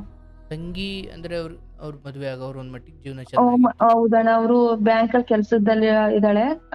ಚೆನ್ನಾಗ್ ಅವ್ರದ್ದೇನಿಲ್ಲ ಅಣ್ಣ, ಜೋರಾಗಿದ್ರು. ಚೆನ್ನಾಗಿರೋರ್ ಕಡೆನೆ ಮದ್ವೆ ಮಾಡ್ದು. ಒಳ್ಳೇದು. ಬಟ್ ನಿಮ್ಮ ಚೆನ್ನಾಗಿದ್ದು ಮನೆ ಸ್ವಲ್ಪ ಚಿಕ್ಕ ಪುಟ್ಟ, ಅದ್ರ ಮಗಳು ಪ್ರತಿಯೊಂದು ಅಣ್ಣ, ಚಿಕ್ಕ ಪುಟ್ಟ ಇಲ್ಲ ಪ್ರತಿಯೊಂದುನೇ ಅವಳೇ ನೋಡ್ಕೋತಿದ್ದು ನನ್ನ ಅಣ್ಣ. ಅವ್ರ ಗಂಡನ್ಗೆ ಇವತ್ತಿಗೆ 11 ದಿನ ತೀರ್ಕೊಂಡು, ಇವತ್ತು ಹಾಲು ತುಪ್ಪ ಆಯ್ತು. ಅವಳ ಗಂಡನು ಹಾರ್ಟ್ ಅಟ್ಯಾಕ್ ಆಗಿ ತೀರ್ಕೊಂಡ್ರು. ಹೌದಾ? ಹೌದಣ್ಣ, ಇವತ್ತು 11 ದಿನಕ್ಕೆ ಹಾಲು ತುಪ್ಪ ಬಿಟ್ಟಾಯ್ತು. ನಿಮ್ಮ ಯಾವ ತಂಗಿ ನಿಮ್ ಮನೇಲಿ ಎಲ್ಲ ಏಳು ಬೀಳು ನೋಡ್ಕೊಳ್ತಿದ್ರ? ಅವ್ರ ಗಂಡ ಸ್ವಂತ ನನ್ ತಂಗಿ ಅಣ್ಣ ಅವರು. ಅವ್ರಿಗೂ ಅಣ್ಣ ಅವಳು ಬ್ಯಾಂಕ್ ಕೆಲ್ಸಕ್ ಹೋಗ್ತಾಳೆ, ಅವರು ಫ್ಯಾಕ್ಟ್ರಿಗೆ ಹೋಗ್ತಿದ್ರು. ನನ್ ತಂಗಿ ಗಂಡ ಹಾರ್ಟ್ ಅಟ್ಯಾಕ್ ಆಯ್ತಾ? ಹಾರ್ಟ್ ಅಟ್ಯಾಕ್ ಆಗಿ ಅವರು ಸ್ವಲ್ಪ ಡ್ರಿಂಕ್ಸ್ ಮಾಡ್ತಿದ್ರಣ್ಣ. ಅವರು ಲೋ BP ತರ ಆಗ್ಬಿಟ್ಟು ಹಾರ್ಟ್ ಅಟ್ಯಾಕ್ ಆಗಿ ಅವರು ತೀರ್ಕೊಂಡು ಇವತ್ತಿಗೆ 11 ದಿನ ಅಣ್ಣ. ಬಟ್ ಈ ಡ್ರಿಂಕ್ಸ್ ಬಿಡಿಸೋ ಪ್ರಯತ್ನ ಮಾಡ್ದಿ ಎಲ್ಲ ಸತ ಪ್ರಯತ್ನ, ತುಂಬಾ ಪ್ರಯತ್ನ ಪಟ್ಲಣ್ಣ ಅವಳುನು. ಅವ್ರು ಬಿಡಕ್ಕೆ ರೆಡಿಲ್ಲ. ಅವ್ರಿಗೂ ಇದಾಗ್ಬಿಟ್ಟು ತುಂಬಾ ಒಳ್ಳೆ ಮನ್ಸಣ್ಣ ಅವ್ರುನು. ಹೌದವ್ವ, ಲೋಕಕ್ಕೆ ಏನೇ ಒಳ್ಳೆಯವರಾಗಿದ್ರು, ಹೌದು ಅದ್ರಲ್ಲಿ ಧರ್ಮ ಇದೆ ನಿಜ. ಆದ್ರೆ ತನ್ನಂತಾನು ಸುಟ್ಟುಕೊಳ್ಳೋದು ಒಂದು ಅಟ್ಲೀಸ್ಟ್ ಒಂದು ಮೇಣದ ಬತ್ತಿ ತರ ಇರ್ಬೇಕಲ್ವ ನಮ್ಮ ಜೀವನ. ಮೇಣದ ಬತ್ತಿನೂ ತನ್ನಂತಾನು ಸುಟ್ಕೊಳ್ಳುತ್ತೆ, ಆದ್ರೆ ಬೆಳಕಾದ್ರೂ ಕೊಡುತ್ತಲ್ಲ. ನಾನೀಗ ತುಂಬಾ ಸರಿ ಹೇಳಿದೀನಿ ಅಣ್ಣ, ನಮ್ಮ ಮನೆಯವರು ತೀರ್ಕೊಂಡ್ರು, ನೀವೇನೆ ನನ್ ಮಕ್ಳಿಗೆಲ್ಲ ದಿಕ್ಕು. ಈಗ ನಿಮ್ಗೆ ಈ ತರ ಆಗ್ಬಿಟ್ರೆ ನಾನು ಮುಂದಕ್ಕೆ ನನ್ ಜೀವನ ಹೆಂಗೆ, ನನ್ ಮಕ್ಳ ಜೀವನ ಎಲ್ಲ ಅಂತ ತುಂಬಾ ನಾನು ಅಷ್ಟೊಂದ್ ಹೇಳಿದೀನಿ. ಪಾಪ ನಿಮ್ ತಂಗಿ ಗಂಡ ಕೂಡ ನಿಮ್ ಕುರಿತು ಅತ್ಯಂತ ದಯಾ ಕರುಣೆಯಿಂದ ನೋಡೋರು. ಹೌದೌದು, ನೋಡ್ತಿದ್ರು. ನಮ್ಮ ಮನೆಯವ್ರು ತೀರ್ಕೊಂಡು ಹೇಳ್ತಿದ್ರು, ಅಕ್ಕ ನಾವಿಲ್ವಾ ಸುಮ್ನಿರಿ, ಯಾಕೆ ಹೇಳ್ತೀರಾ ನೀವು, ನಾವೆಲ್ಲ ಇಲ್ವಾ, ಏನಾರು ಮಾಡ್ತೀವಿ ಸುಮ್ನಿರಿ ಅಂತ ಎಲ್ಲ ಹೇಳ್ತಿದ್ರು ಪಾಪಚ್ಚೆ. ಅವ್ರಿಗೂ ಇವತ್ತಿಗೆ 11 ದಿನ ಅಣ್ಣ. ಅವ್ರು ಚಿಕ್ಕ ಪಾಪು ಅಣ್ಣ, 3 ವರ್ಷದ ಪಾಪು ಅವಳಿಗೆ. ನೋಡಿ, ನಿಮ್ಮ ತಂಗಿಯ ದೊಡ್ಡ ಗುಣ ಏನಂದ್ರೆ ನಿಮ್ಮ ಮನೆ ಅಥವಾ ನಿಮ್ಮ ಮಗಳು ಅಥವಾ ನಿಮ್ಮ ಬದುಕನ್ನ ನನ್ನ ಅಕ್ಕ ಅಂತ ಯಾರು ಮಾಡ್ತಾರವ್ವ ಇವತ್ತಿಗೆ? ಯಾರು ಮಾಡಲ್ಲ ಅಣ್ಣ. ನಿಜ ನನ್ 2ನೇ ತಾಯಿನೇ ಅವಳು ನನ್ಗೆ ಆಗಿದ್ಲು. ನಿಜ ನಿಜ, ತಂಗಿ ಅಲ್ಲ, ತಾಯಿ ಸಮಾನ. ತಾಯಿ ಸಮಾನನೇ ಬಟ್ ಆಗಿದ್ಲಣ್ಣ. ಆಕೆ ಈಗ ಬದುಕು ಹೆಂಗಾಗ್ಬಿಡ್ತಲ್ಲ. ಹ್ಮ್ ನಮ್ಮ ಅಮ್ಮಂಗುನು ಚಿಕ್ಕದ್ರಲ್ಲೇ ಗಂಡ ತೀರ್ಕೊಂಡ್ರಣ. ಇವಾಗ ನನ್ಗುನು ನಮ್ಮಮ್ಮ ಒಬ್ಳು ನಿನ್ ಒಬ್ಳು ಮಗಳಾದ್ರು ಚೆನ್ನಾಗವಳೆ ಅಂತ ಅಂತಿದ್ರು. ಈಗ ಅವಳ ಸ್ಥಿತಿನೂ ಈ ತರ ಅಣ್ಣ. ಓ, ಅಂದ್ರೆ ಈ 2 ಹೆಣ್ಮಕ್ಳು ಗಂಡಂದಿರು ಹೀಗೆ ಹೋದ್ರು ಅಂತ ಅವ್ರಿಗೆ ದುಃಖ ಇದೆ. ಹೌದು. ಬಟ್ ಈಗ ಆಯ್ತವ, ನಾನು ಅದನ್ನ ಆಮೇಲೆ ಮಾತಾಡ್ತೀನಿ. ಬಟ್ ನಿಮ್ಮ ಯಜಮಾನ್ರಿಗೆ ಈ ಕಿಡ್ನಿ ಏನು ಕಾರಣ ಅಂತ ಹೇಳಿದ್ರು ಡಾಕ್ಟ್ರು? ಅದು ಟೆನ್ಷನ್ಗೆ ಹೆಂಗಾಗಿರೋದು ಅಂತ ಹೇಳಿದ್ರಣ್ಣ. ಟೆನ್ಷನ್ಗೆ ಕಿಡ್ನಿ ಈ ರೀತಿ ಫೇಲ್ ಆಗಿದೆ ಅಂತ? ಫೇಲ್ ಆಗೈತೆ. ಬಿಪಿಗೆ ಟೆನ್ಷನ್ ತಗೊಳಕ್ಕೆ ಬಿಪಿ ಬಂದೈತೆ. ಬಿಪಿ ಇಂದ ಕಿಡ್ನಿ ಈ ತರ ಆಗೈತೆ ಅಂತ ಹೇಳಿದ್ರು. ಓಕೆ, ಟೆನ್ಷನ್ ತಗೊಳ್ಳೋದ್ರಿಂದ ಬಿ ಪಿ ಬಂದಿದೆ, ಬಿ ಪಿ ಅತಿಯಾಗಿದ್ದರಿಂದ ಕಿಡ್ನಿ ಪ್ರಾಬ್ಲಮ್ ಆಗಿದೆ. ಮತ್ತೆ ಕುಡಿತ ಕೂಡ ಮಿನಿಮಮ್ ಆದ್ರೂ ಇತ್ತಾ? ಇಲ್ಲ ಇಲ್ಲ ಬಿಟ್ಟೆ. ತುಂಬಾ ನನ್ ಮದ್ವೆ ಆದ್ಮೇಲೆ ಬಿಟ್ಬಿಟ್ಟಿದ್ರಣ. ಅವ್ರು ಕುಡಿತಿರ್ಲಿಲ್ಲ. ಅಲ್ಲವ, ಟೆನ್ಷನ್ ಮಾಡೋದೇನಿತ್ತು ಅವ್ರಿಗೆ? ಹೇಳಿಲ್ಲ. ನಮ್ಮ ಮಾವಂದೇ ಟೆನ್ಷನ್. ನನ್ಗೆ ನನ್ನ ಹೆಂಡತಿಗೆ ಎಲ್ಲಿ ಬೈದ್ ಬಿಡ್ತಾರೋ, ಅವಳು ಏನಾದ್ರು ಹೆಚ್ಚು ಕಮ್ಮಿ ಮಾಡ್ಕೊಬಿಡ್ತಾಳೇನೋ, ಅಯ್ಯೋ ಅಂತ ಅನ್ಬಿಟ್ಟು ಅದೇ ಟೆನ್ಷನ್. ಇನ್ನೇನು ಟೆನ್ಷನ್ ಇಲ್ಲ, ಅದೊಂದೇ ಟೆನ್ಷನ್. ಅಲ್ಲ, ಅದು ಕಿಡ್ನಿ ಸುಟ್ಕೊಳ್ಳುವಷ್ಟು ಟೆನ್ಷನ್ ಅಂದ್ರೆ ಅವ್ರ ಮುಖದಲ್ಲಿ ಅವ್ರು ವ್ಯಕ್ತಪಡಿಸೋರು ಅದನ್ನ? ಇಲ್ಲ, ತುಂಬಾ ಸೈಲೆಂಟ್. ನನ್ನ ಹತ್ರ ನನ್ನ ಹತ್ತು ಮಾತಾಡಿದ್ರು ಅವ್ರು ಮಾತೇ ಆಡ್ತಿದ್ದೆ. ಒಂದು ಮಾತು ನನ್ನ ಹತ್ರ ಅಷ್ಟೇ, ಮಾತು ಆಡ್ತಿರ್ಲಿಲ್ಲ. ಅವ್ರು ಹೆಚ್ಚಿಗೆ ಸೈಲೆಂಟ್ ಅಂದ್ರೆ ಸೈಲೆಂಟ್. ಪಾಪ ಆಗ್ಲವ. ಬಟ್ ಈಗ ಎಲ್ಲಿದ್ದೀರಿ, ಏನ್ ಮಾಡ್ಕೊಂಡಿದ್ದೀರಿ, ಅಥವಾ ಹೇಗ್ ನಡೀತಾ ಇದೆ ಜೀವನ? ಅಣ್ಣ, ಒಂದ್ ಹಸು ಐತೆ. ಹಸುದ್ರಲ್ಲಿ ಹಾಲು ಮಾಡ್ಕೊಂಡು ಇದ್ ಮಾಡ್ತೀನಿ. ಮನೇನ ಡೆಮಾಲಿಶ್ ಮಾಡ್ಬೇಕು. ನನ್ ಮಗನ ಹೆಸರಿಗೆ ಬರ್ಲಿಲ್ಲ ಅಣ್ಣ. ಅದು ವಾಸ್ತು ಪ್ರಕಾರ ಇರ್ಲಿಲ್ಲ ಮನೆ ಅಂತ ಹೇಳಿ. ಅಂದ್ರೆ ಇದ್ದಿದ್ ಮನೆ ಕೆಡುವುದ್ರ? ಅಣ್ಣ, ಅದನ್ನೇ ಆಲ್ಟ್ರೇಷನ್ ಮಾಡಿಸ್ಕೊಂಡಿದೀನಿ ಅಷ್ಟೇ. ಅಂದ್ರೆ ಬಾಗ್ಲು ಚೇಂಜ್ ಬಾಗ್ಲು, ಹೌದು. ಸೂರ್ಯನ ಎದುರಿಗೆ ಬಾಗ್ಲು ಇರ್ಬೇಕು ಅಂತ ಹೇಳಿದ್ರು. ಅದನ್ನ ಮಾಡಿತ್ತು ಈ ಕಡೆ ಅದ್ರ ಆಪೋಸಿಟ್ ಇತ್ತಣ್ಣ. ಅದು ಮುಳುಗೋ ಬಾಗ್ಲ? ಮುಳುಗೋ ಬಾಗ್ಲಲ್ಲಿ ಇತ್ತು. ಹಿಂದೊಂದ್ ಮುಂದೊಂದಿದ್ರೆ ಒಳ್ಳೇದಲ್ಲ. ಒಂದೇ ಬಾಗ್ಲಣ್ಣ ಇದ್ದಿತ್ತು. ಆಯ್ತವ. ಅದಕ್ಕೆ ಲೋನ್ ತಗೊಂಡ್, ಮನೆ ಮೇಲೆ ಲೋನ್ ತಗೊಂಡು ಇದನ್ನ ಮಾಡಿಸ್ಕೊಂಡಿದ್ದೀನಿ. ಅಂದ್ರೆ ಗಂಡ ತೀರೋದ ಮೇಲೆ, ಮಾವ ತೀರೋದ ಮೇಲೆ ಅದೇ ಮನೆಯನ್ನು ಆಲ್ಟ್ರೇಷನ್ ಮಾಡ್ಕೊಂಡು ಈಗ ಒಂದು ಹಸು ಸಾಕೊಂಡು ಡೈರಿಗೆ ಹಾಲು ಹಾಕೊಂಡು ಅದನ್ನ ನೋಡ್ಕೊಂಡಿದ್ದೀರಿ. ಬಟ್ ತಂಗಿ ಸ್ವಲ್ಪ ಅದು ಇದು ನೋಡ್ಕೊಳ್ತಾ ಇದ್ರು. ಹೌದೌದು, ನೋಡ್ಕೊಳ್ತಿದ್ರು. ಬಟ್ ಈಗ ತಂಗಿ ಬದುಕು ಸ್ವಲ್ಪ ಯಾಕೋ ಹಿಂಗಾಯ್ತು. ತೊಂದರೆ ಇಲ್ಲ, ಆದ್ರೆ ಆ ಹೆಣ್ಮಗಳಿಗೆ ಹೊರಗಡೆ ಹೋಗಿ ದುಡ್ದು ಅನುಭವ ಅಥವಾ ಒಂದೇನು ಜೀವನದ ಬದುಕಿನ ಅಥವಾ ಜಗತ್ತಿನ ಜ್ಞಾನ ಇರೋರು, ಅವ್ರಿಗೆ ಭಗವಂತ ಶಕ್ತಿ ಕೊಡ್ಲಿ. ಬಟ್ ಈ ಪರಿಸ್ಥಿತಿಯಲ್ಲಿ ಮಗು ಚಿಕ್ಕದಲ್ವೇ, ಕಷ್ಟ. ಯಾಕಂದ್ರೆ ಬಹಳ ಸಂಗಾತಿಯನ್ನು ಕಳ್ಕೊಂಡಾಗ ಬೇರೇನು ಅದಕ್ಕೆ ಅದ್ರ ಮುಂದೆ ಬೇರೆ ಯಾವ ದುಃಖವೂ ಇಲ್ಲವ. ಯಾಕಂದ್ರೆ ನೀನು ಒಂದು ಹೆಣ್ಮಗಳಾಗಿ ನೀನು ಕಳ್ಕೊಂಡಾಗ ನಿನ್ನದು ಅಂದ್ರೆ ನಿನಗೆ ಕಳ್ಕೊಂಡಾಗಿನ ದುಃಖಕ್ಕಿಂತ ಆ ಇಡೀ ಕಳ್ಕೊಳ್ತೀನಿ ಅಂತ ಎಂದೋ ಗೊತ್ತಾದಾಗಲೇ ಆ ದುಃಖದ ಪ್ರಮಾಣ ಕಡಿಮೆ. ಏನು ಅಳ್ತಾ ಅಳ್ತಾ ಅಳ್ತಾ ಅಳ್ತಾ ಅಳ್ತಾ ಕಡೆಗೆ ನೀನು ಸತ್ಯಕ್ಕೆ ಸಿದ್ಧ ಆಗ್ಬಿಟ್ಟಿದ್ದೆ ನೀನು. ಬಟ್ ನಿನ್ ತಂಗಿದ ಹಂಗಿರ್ಲಿಲ್ಲ. ಅವ್ರೇನು ತಿಂಗಳೆಲ್ಲ ಅಥವಾ ವರ್ಷ ಎಲ್ಲ ಆಸ್ಪತ್ರೆಗೆ ಓಡಾಡ್ಲಿಲ್ಲ. ಅಂದ್ರೆ ಆಕೆಗೆ ಎಷ್ಟು ಶಾಕ್ ಆಗಿರ್ಬೇಕದು. ಪಾಪ. ಬಟ್ ಸ್ವಲ್ಪ ದುಃಖದಲ್ಲಿ ಅಥವಾ ಯಾಕೋ ಈ ಸ್ಥಿತಿಲಿ ಹಂಗಿರ್ಬೋದು. ಅಕ್ಕನಾಗಿ ನೀನು ನಿನ್ನ ದುಃಖವನ್ನು ಮರೆತು ಆಕೆಯನ್ನು ನೀನು ಸಂತೈಸಬೇಕು, ಸತ್ಯ ಒಪ್ಕೊಳ್ಬೇಕು, ಬೇರೆ ದಾರಿ ಇಲ್ಲ. ಅಂಡ್ ಇನ್ನೊಂದು, ಆಲ್ಕೋಹಾಲ್ ಅಥವಾ ಮದ್ಯಪಾನ ಸ್ವಲ್ಪ ಜಾಸ್ತಿ ವ್ಯತ್ಯಾಸ ಏನಿಲ್ಲವ. ಜಾಸ್ತಿ ಮಾಡೋನು ಸ್ವಲ್ಪ ಬೇಗ ಹಾಳಾಗ್ತಾನೆ, ಸ್ವಲ್ಪ ಮಾಡೋರು ನಿಧಾನಕ್ಕೆ ಹಾಳಾಗ್ತಾರೆ. ಒಟ್ಟಿನಾಗೆ ಹಾಳಾಗೋದೊಂದು ಶತಸಿದ್ಧ ಅಲ್ವೇ? ಬಟ್ ನಿಮ್ಮ ತಂಗಿ ಗಂಡನ ಬಗ್ಗೆ ಮಾತಾಡ್ತಿಲ್ಲ, ಅದು ಹೃದಯಘಾತ, ಅದಕ್ಕೆ ಏನು ಕಾರಣ ಇದೆಯೋ ನನಗೆ ಗೊತ್ತಿಲ್ಲ. ಬಟ್ ಒಂದು ಅಂದರೆ ಇವನು ಇಷ್ಟು ಕುಡ್ದಿದ್ದಾನೆ ಅಂತ ಅಳಿಬೋದು, ಇವನ ಹತ್ರ ಇಷ್ಟು ದುಡ್ಡಿದೆ ಅಂತ ಅಳಿಬೋದು, ಅಥವಾ ಇವನಿಷ್ಟು ಊಟ ಮಾಡ್ದ, ಅಥವಾ ಇವನಿಷ್ಟು ಸಮಸ್ಯೆ ಇದೆ ಅಂತ ಅಳಿಬೋದು. ಬಟ್ ಟೆನ್ಷನ್ ಅಥವಾ ನಾವೇನು ಚಿಂತೆ ಮಾಡ್ತೀವಿ, ಇಟ್ಸ್ ಕೆನಾಟ್ ಬಿ ಮೆಸರ್ಡ್. ಅಂದರೆ ಅದನ್ನು ಅಳಿಯೋಕ್ಕಾಗಲ್ಲ. ನಿನ್ನ ಗಂಡನ ಒಳ್ಳೆಯತನವನ್ನು ನಾನು ತುಂಬ ಗೌರವಿಸ್ತೇನೆ. ಆ ವ್ಯಕ್ತಿತ್ವಕ್ಕೆ ಆ ಆತ್ಮಕ್ಕೆ ಶಾಂತಿ ಸಿಗಲಿ. ಆದರೆ ನನ್ನ ವಿಚಾರ ಏನಂದರೆ, ನಿನ್ನ ಮೂಲಕ ಅದು ಏನೇ ಇರ್ಲವ, ಅದು ಎಷ್ಟೇ ಸಮಸ್ಯೆಗಳಿರ್ಲಿ, ನನ್ನನ್ನು ನಾನು ಈ ಮಟ್ಟಿಗೆ ಪ್ರೆಷರ್ ಕೊಡ್ತಾ ಹೋದ್ರೆ ತಡ್ಕೊಳಲ್ಲ. ಯಾಕಂದ್ರೆ ದೇಹದೊಳಗಿರೋ ಪ್ರತಿಯೊಂದು ಅಂಗಾಂಗಗಳು, ಹೇಗೆ ನಾವು ಸಂತೋಷದ ವಾತಾವರಣವನ್ನು ಆಸೆ ಪಡ್ತೀವೋ ಇಷ್ಟಪಡ್ತೀವೋ, ಅಂಗಾಂಗಗಳಿಗೂ ಕೂಡ ಒಳಗಿನ ಪ್ರತಿ ವ್ಯವಸ್ಥೆಯೂ ಕೂಡ ತುಂಬ ಚೆನ್ನಾಗಿರೋ ವಾತಾವರಣವನ್ನೇ ಅವು ಕೂಡ ಬಯಸ್ತವೆ, ಹೌದಲ್ಲ? ಹ್ಮ್. ನಾನು ಮಾಡ್ಕೊಳ್ಳೋ ಒಂದು ಟೆನ್ಷನ್, ಒಂದು ಮಾಡ್ಕೊಳ್ಳೋ ಯೋಚನೆ, ಚಿಂತೆ ನೋಡಿ, ನಿಮ್ಮ ಕತೆ ನೋಡಿದಾಗ ಕೇಳೋರಿಗೆ ಯಾರಿಗಾದ್ರೂ ಅನ್ನಿಸ್ಬೇಕು, ಹೌದಲ್ಲ, ಕಿಡ್ನಿ ಹಾಳಾಗ್ಲಿಕ್ಕೆ ಏನು ಕಿಡ್ನಿಲಿ ಕಲ್ಲಿತ್ತು ಅಥವಾ ಎಣ್ಣೆ ಕುಡಿತಿದ್ರು ಅಥವಾ ಬೇರೆ ಬೇರೆ ಕಾರಣನೇ ಬೇಕಿಲ್ಲ, ಟೆನ್ಷನ್ ಕೂಡ ಅತಿ ದೊಡ್ಡ ಕಾರಣ. ಇದು ನಿಮ್ಮ ಕಥೆಯಿಂದ ತಿಳ್ಕೊಳ್ಬೇಕು. ಪಾಪ ಹೆಂಡತಿಯನ್ನ ಹೂವಿನಂತೆ ನೋಡಿಕೊಂಡ ಗಂಡನಿಗೆ ಈ ಸ್ಥಿತಿ. ಇವತ್ತು ನೋಡವ, ಹೆಂಡತಿಯನ್ನ ತುಳಿದು ಒಡೆದು ಚಚ್ಚಿ ಕೊಲ್ಲೋ ನೀಚರಿಗೆ ದೀರ್ಘಾಯುಷ್ಯ ಇದೆ. ಹೆಂಡತಿಯನ್ನ ಅಯ್ಯೋ ನಮ್ಮಪ್ಪ ಅಥವಾ ನಮ್ಮಮ್ಮ ಏನಂತಾರೋ, ನನ್ನ ಹೆಂಡತಿಗೆ ಏನು ಬೇಜಾರಾಗುತ್ತೋ, ಈ ಆತಂಕದಲ್ಲಿ ಒಬ್ಬ ಪುರುಷ ಇದ್ದ ಅಂದ್ರೆ ರಾಮಚಂದ್ರನಿಗಿಂತ ಬೇರೇನೂ ಅಲ್ಲ. ಆದರೆ ಒಂದು ಹೆಣ್ಮಗಳಾಗಿ ನೀನು ಈ ಕಥೆಯ ಮೂಲಕ ಲೋಕಕ್ಕೆ ಸಾರಿ ಸಾರಿ ಹೇಳ್ತಾ ಇದೀಯ, ನಿನ್ನ ಗಂಡನನ್ನು ಉಳಿಸಿಕೊಳ್ಳಬೇಕು ಅನ್ನೋ ಆ ಪ್ರಯತ್ನ ಇದೆಯಲ್ಲವ, ಸತಿ ಸಾವಿತ್ರಿಗಿಂತ ಬೇರೇನೂ ಅಲ್ಲ. ನೀನು ಆ ಮಟ್ಟಿ ಪ್ರಯತ್ನ ಮಾಡಿದ್ದೀಯ. ಯಾಕಂದ್ರೆ ಇವತ್ತು ಚಿಕ್ಕ ಚಿಕ್ಕ ವಿಚಾರಗಳಿಗೆಲ್ಲ ಚೆನ್ನಾಗಿ ಜೇಬು ತುಂಬ ದುಡ್ಡಿದ್ದಾಗ, ಕೈ ನಡೀತಾ ಇದ್ದಾಗ, ಎಲ್ಲ ಚೆನ್ನಾಗಿದ್ದಾಗ ಗಂಡನ ಜೊತೆ ಕೈ ಹಿಡ್ಕೊಂಡು ಓಡಾಡಿ, ಅಥವಾ ಅಯ್ಯೋ ನಿನ್ನ ಬಿಟ್ಟರೆ ನನಗೆ ಯಾರೂ ಇಲ್ಲ, ನನ್ನ ಬಿಟ್ಟರೆ ನಿನಗೆ ಯಾರೂ ಇಲ್ಲ, ನಿನ್ನಂದ್ರೆ ನನಗೆ ಪ್ರಾಣ ಅಂದ್ಕೊಂಡಿದ್ದು ಏನೋ ಕೆಳಗಡೆ ಬಿದ್ದಂಥ ಕಾಲಕ್ಕೆ, ರೋಗ ಬಂದಂಥ ಕಾಲಕ್ಕೆ, ಲಾಸ್ ಆದಂಥ ಕಾಲಕ್ಕೆ ಇವನಿಗೂ ನನಗೂ ಸಂಬಂಧ ಇಲ್ಲ ಅಂತ ನಡ್ಕೊಳ್ಳುವಷ್ಟು ಮನಸ್ಥಿತಿಗಳಿಗೆ ಇವತ್ತಿನ ಜನ ಬರ್ತಿದ್ದಾರೆ. ಹೆಂಗೋ ಹಿಂಗೆ ಆಗ್ಬಿಟ್ಟಿದೆ.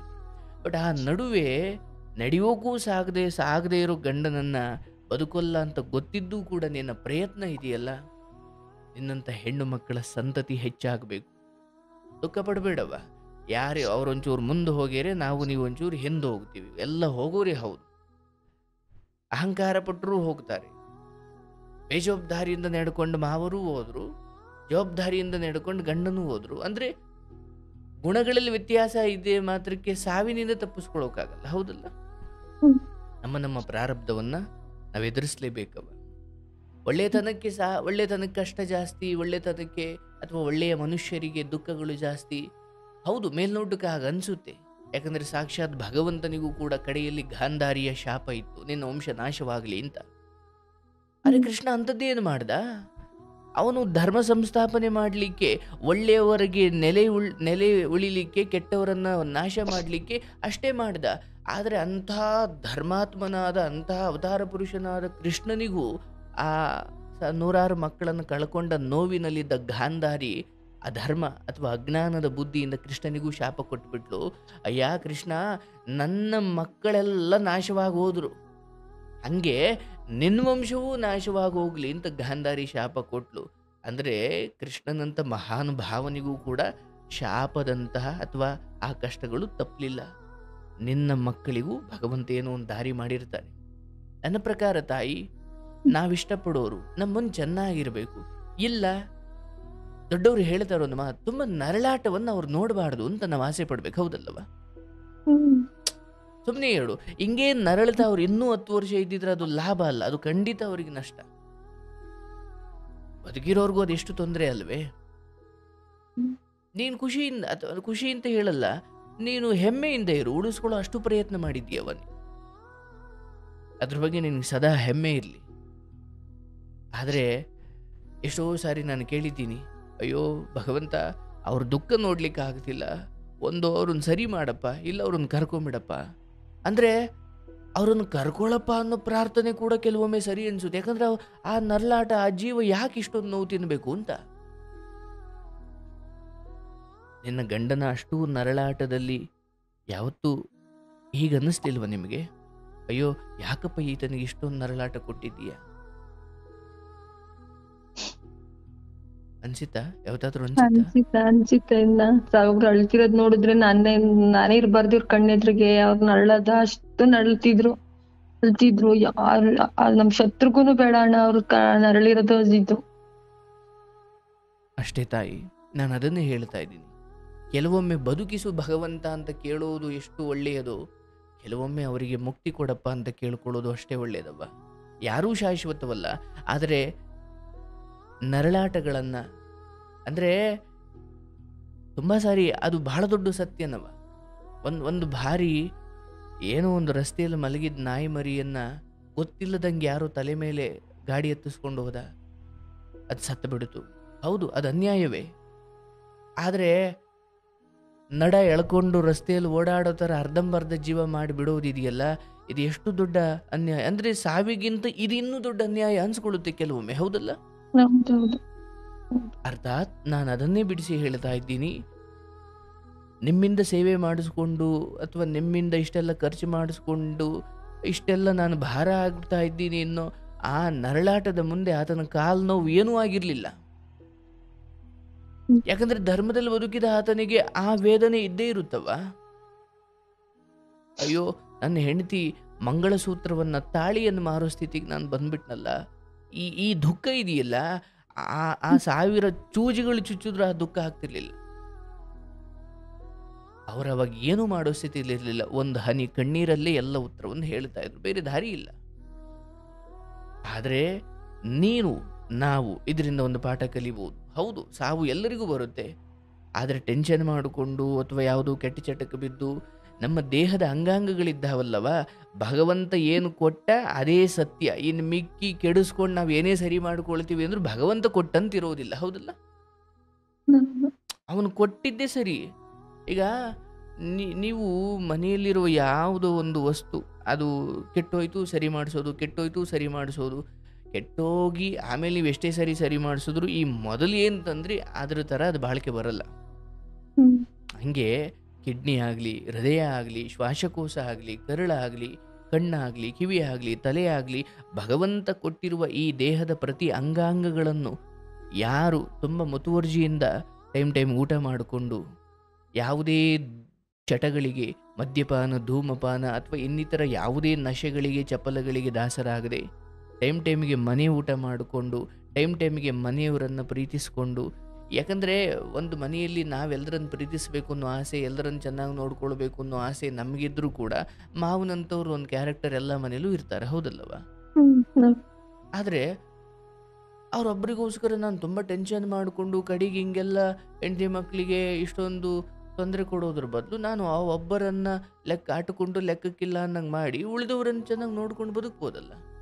ನಾನು ಎಷ್ಟೋ ಸರಿ ಹೇಳ್ದೆ ಅಣ್ಣ, ಅದನ್ನ ತಲೆ ಕೆಡ್ಸ್ಕೊಂಡು ನಾನು ಏನು ಸಾಯಲ್ಲ, ನನ್ಗೆ ಅವ್ರು ಬೈದ್ರೆ ಬೈಕೊಳ್ಳಿ ಸುಮ್ನಿರಿ ಅಂತಂದ್ರೆ, ಹೆಂಡತಿ ಇನ್ನೊಬ್ರು ಹೋದ್ರೆ ಮಕ್ಳು ತಾಯಿ ತರ್ತೀಯ, ನನ್ಗೆ ಹೆಂಡತಿ ತಗೋಬತ್ತೀಯ, ನಾನೇನೇನಂತ ಇನ್ ಏನೇನೋ ಎಲ್ಲೂ ದೂರ ಹೋಗ್ತಿರ್ಲಿಲ್ಲ ಅಣ್ಣ. ಅವ್ರತ್ತು ಏನಾರು ಮಾಡ್ಕೊಬಿಡ್ತಾಳೆ ನನ್ನ ಹೆಂಡತಿ, ಅವಳು ಮೊದ್ಲು ಸೈಲೆಂಟು, ಸ್ವಾಭಿಮಾನ ಅವಳಿಗೆ ಅಂತನ್ಬಿಟ್ಟು ಅವ್ರಿಗೆ ಎಲ್ಗೂ ಹೋಗ್ತಿಲ್ಲ. ಇಲ್ಲಿ ಪಕ್ಕ ಮಾತ್ರ ಹೋಯ್ತಿದ್ದಿದ್ದು ಕೆಲ್ಸಕ್ಕೂ. ಪಾಪ ನೋಡಿ, ಹೆಂಡತಿಯನ್ನ ಹೇಗೆ ನೋಡ್ಕೊಳ್ಬೇಕು ಅನ್ನೋದಕ್ಕೆ ಅವ್ರ ಉದಾಹರಣೆ.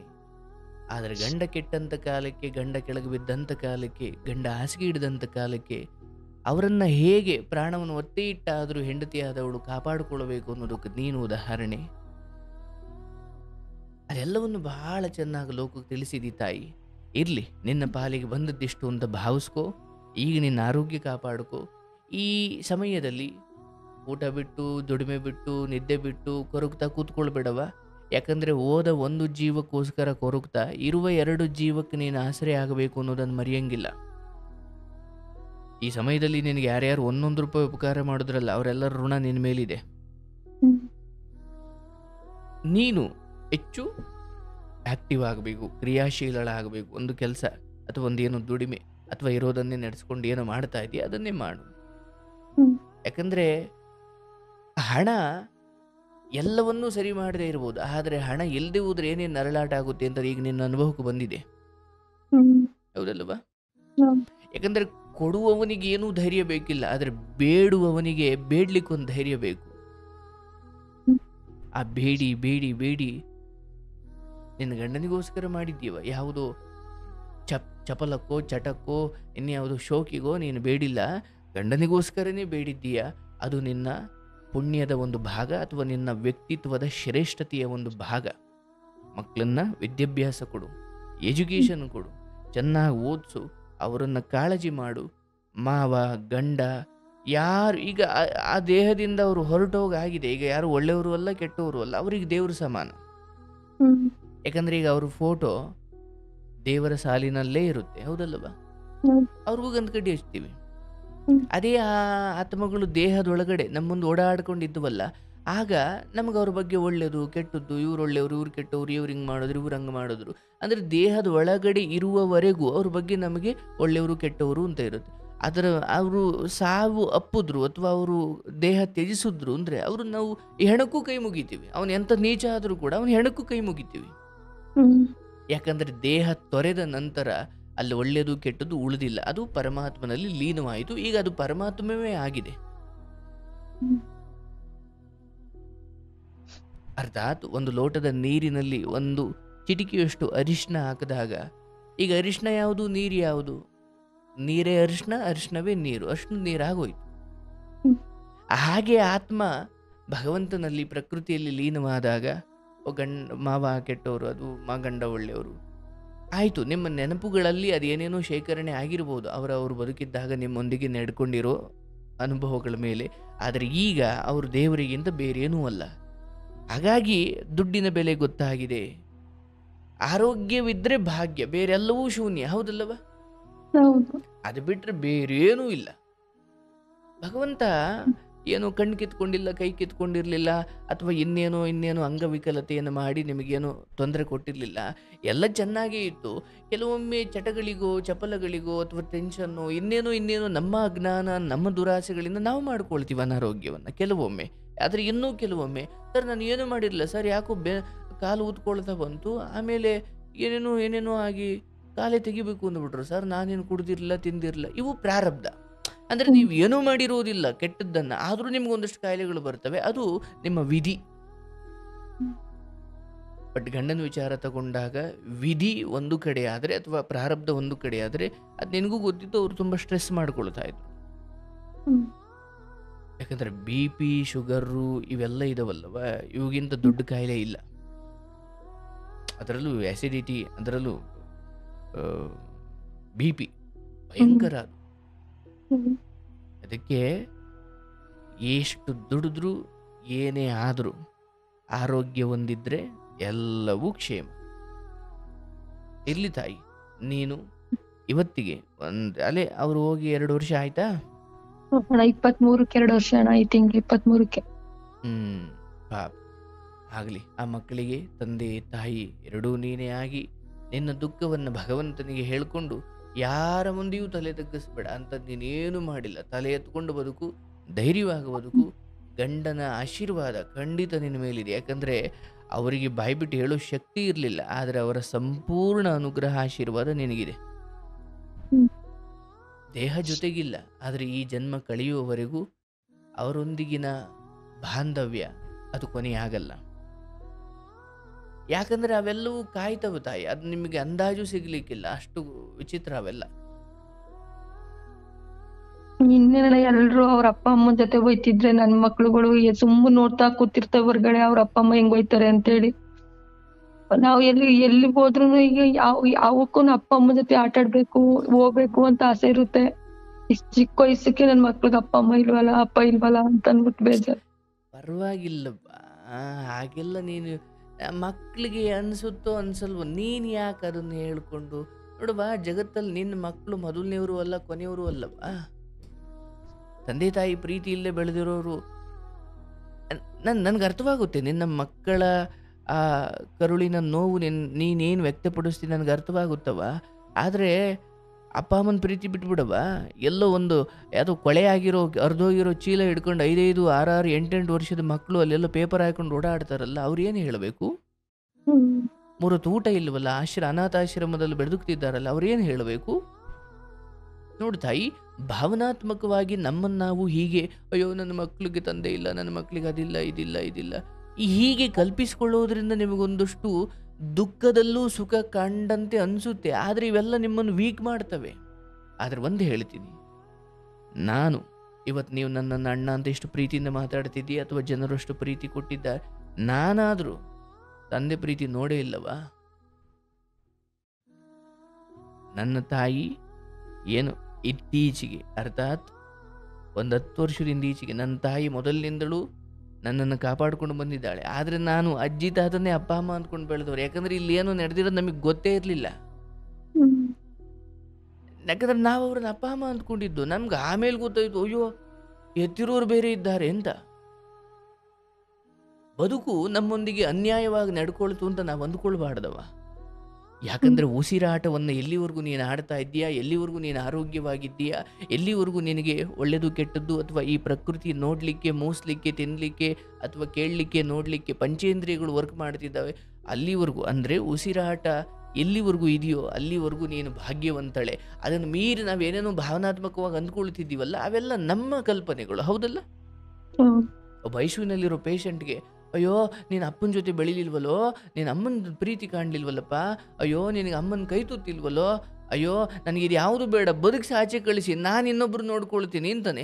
ಅಂದರೆ ಭಾವನಾತ್ಮಕವಾಗಿ ನೀವು ಹೀಗೆ ಏನೇನೋ ಕಲ್ಪನೆ ಮಾಡ್ಕೊಂಡು ನನ್ನ ಮಕ್ಳಿಗೆ ತಂದೆ ಪ್ರೀತಿ ಇಲ್ಲ, ಬೇರೆ ಮಕ್ಕಳು ತಂದೆ ತಾಯಿಗಳ ಜೊತೆ ಓಡಾಡೋದನ್ನು ನಮ್ಮ ಮಕ್ಕಳು ಹೀಗೆಲ್ಲ ನೋಡಿ ದುಃಖ ಪಡ್ತಾರೋ ಏನೋ, ಈ ಯೋಚನೆಗಳು ನಿನಗೆ ಬಂದಾಗ ನೀನು ಕುಗ್ಗುತ್ತಾ ಹೋಗುತ್ತೀಯ. ಬೇಡ, ಅರೆ ತೊಂದರೆ ಇಲ್ಲಪ್ಪ, ನಾನಿದ್ದೀನಿ. ಎಷ್ಟು ಮಕ್ಕಳ ಕತೆಗಳಿದ್ದಾವೆ, ಅದನ್ನು ತೋರಿಸು.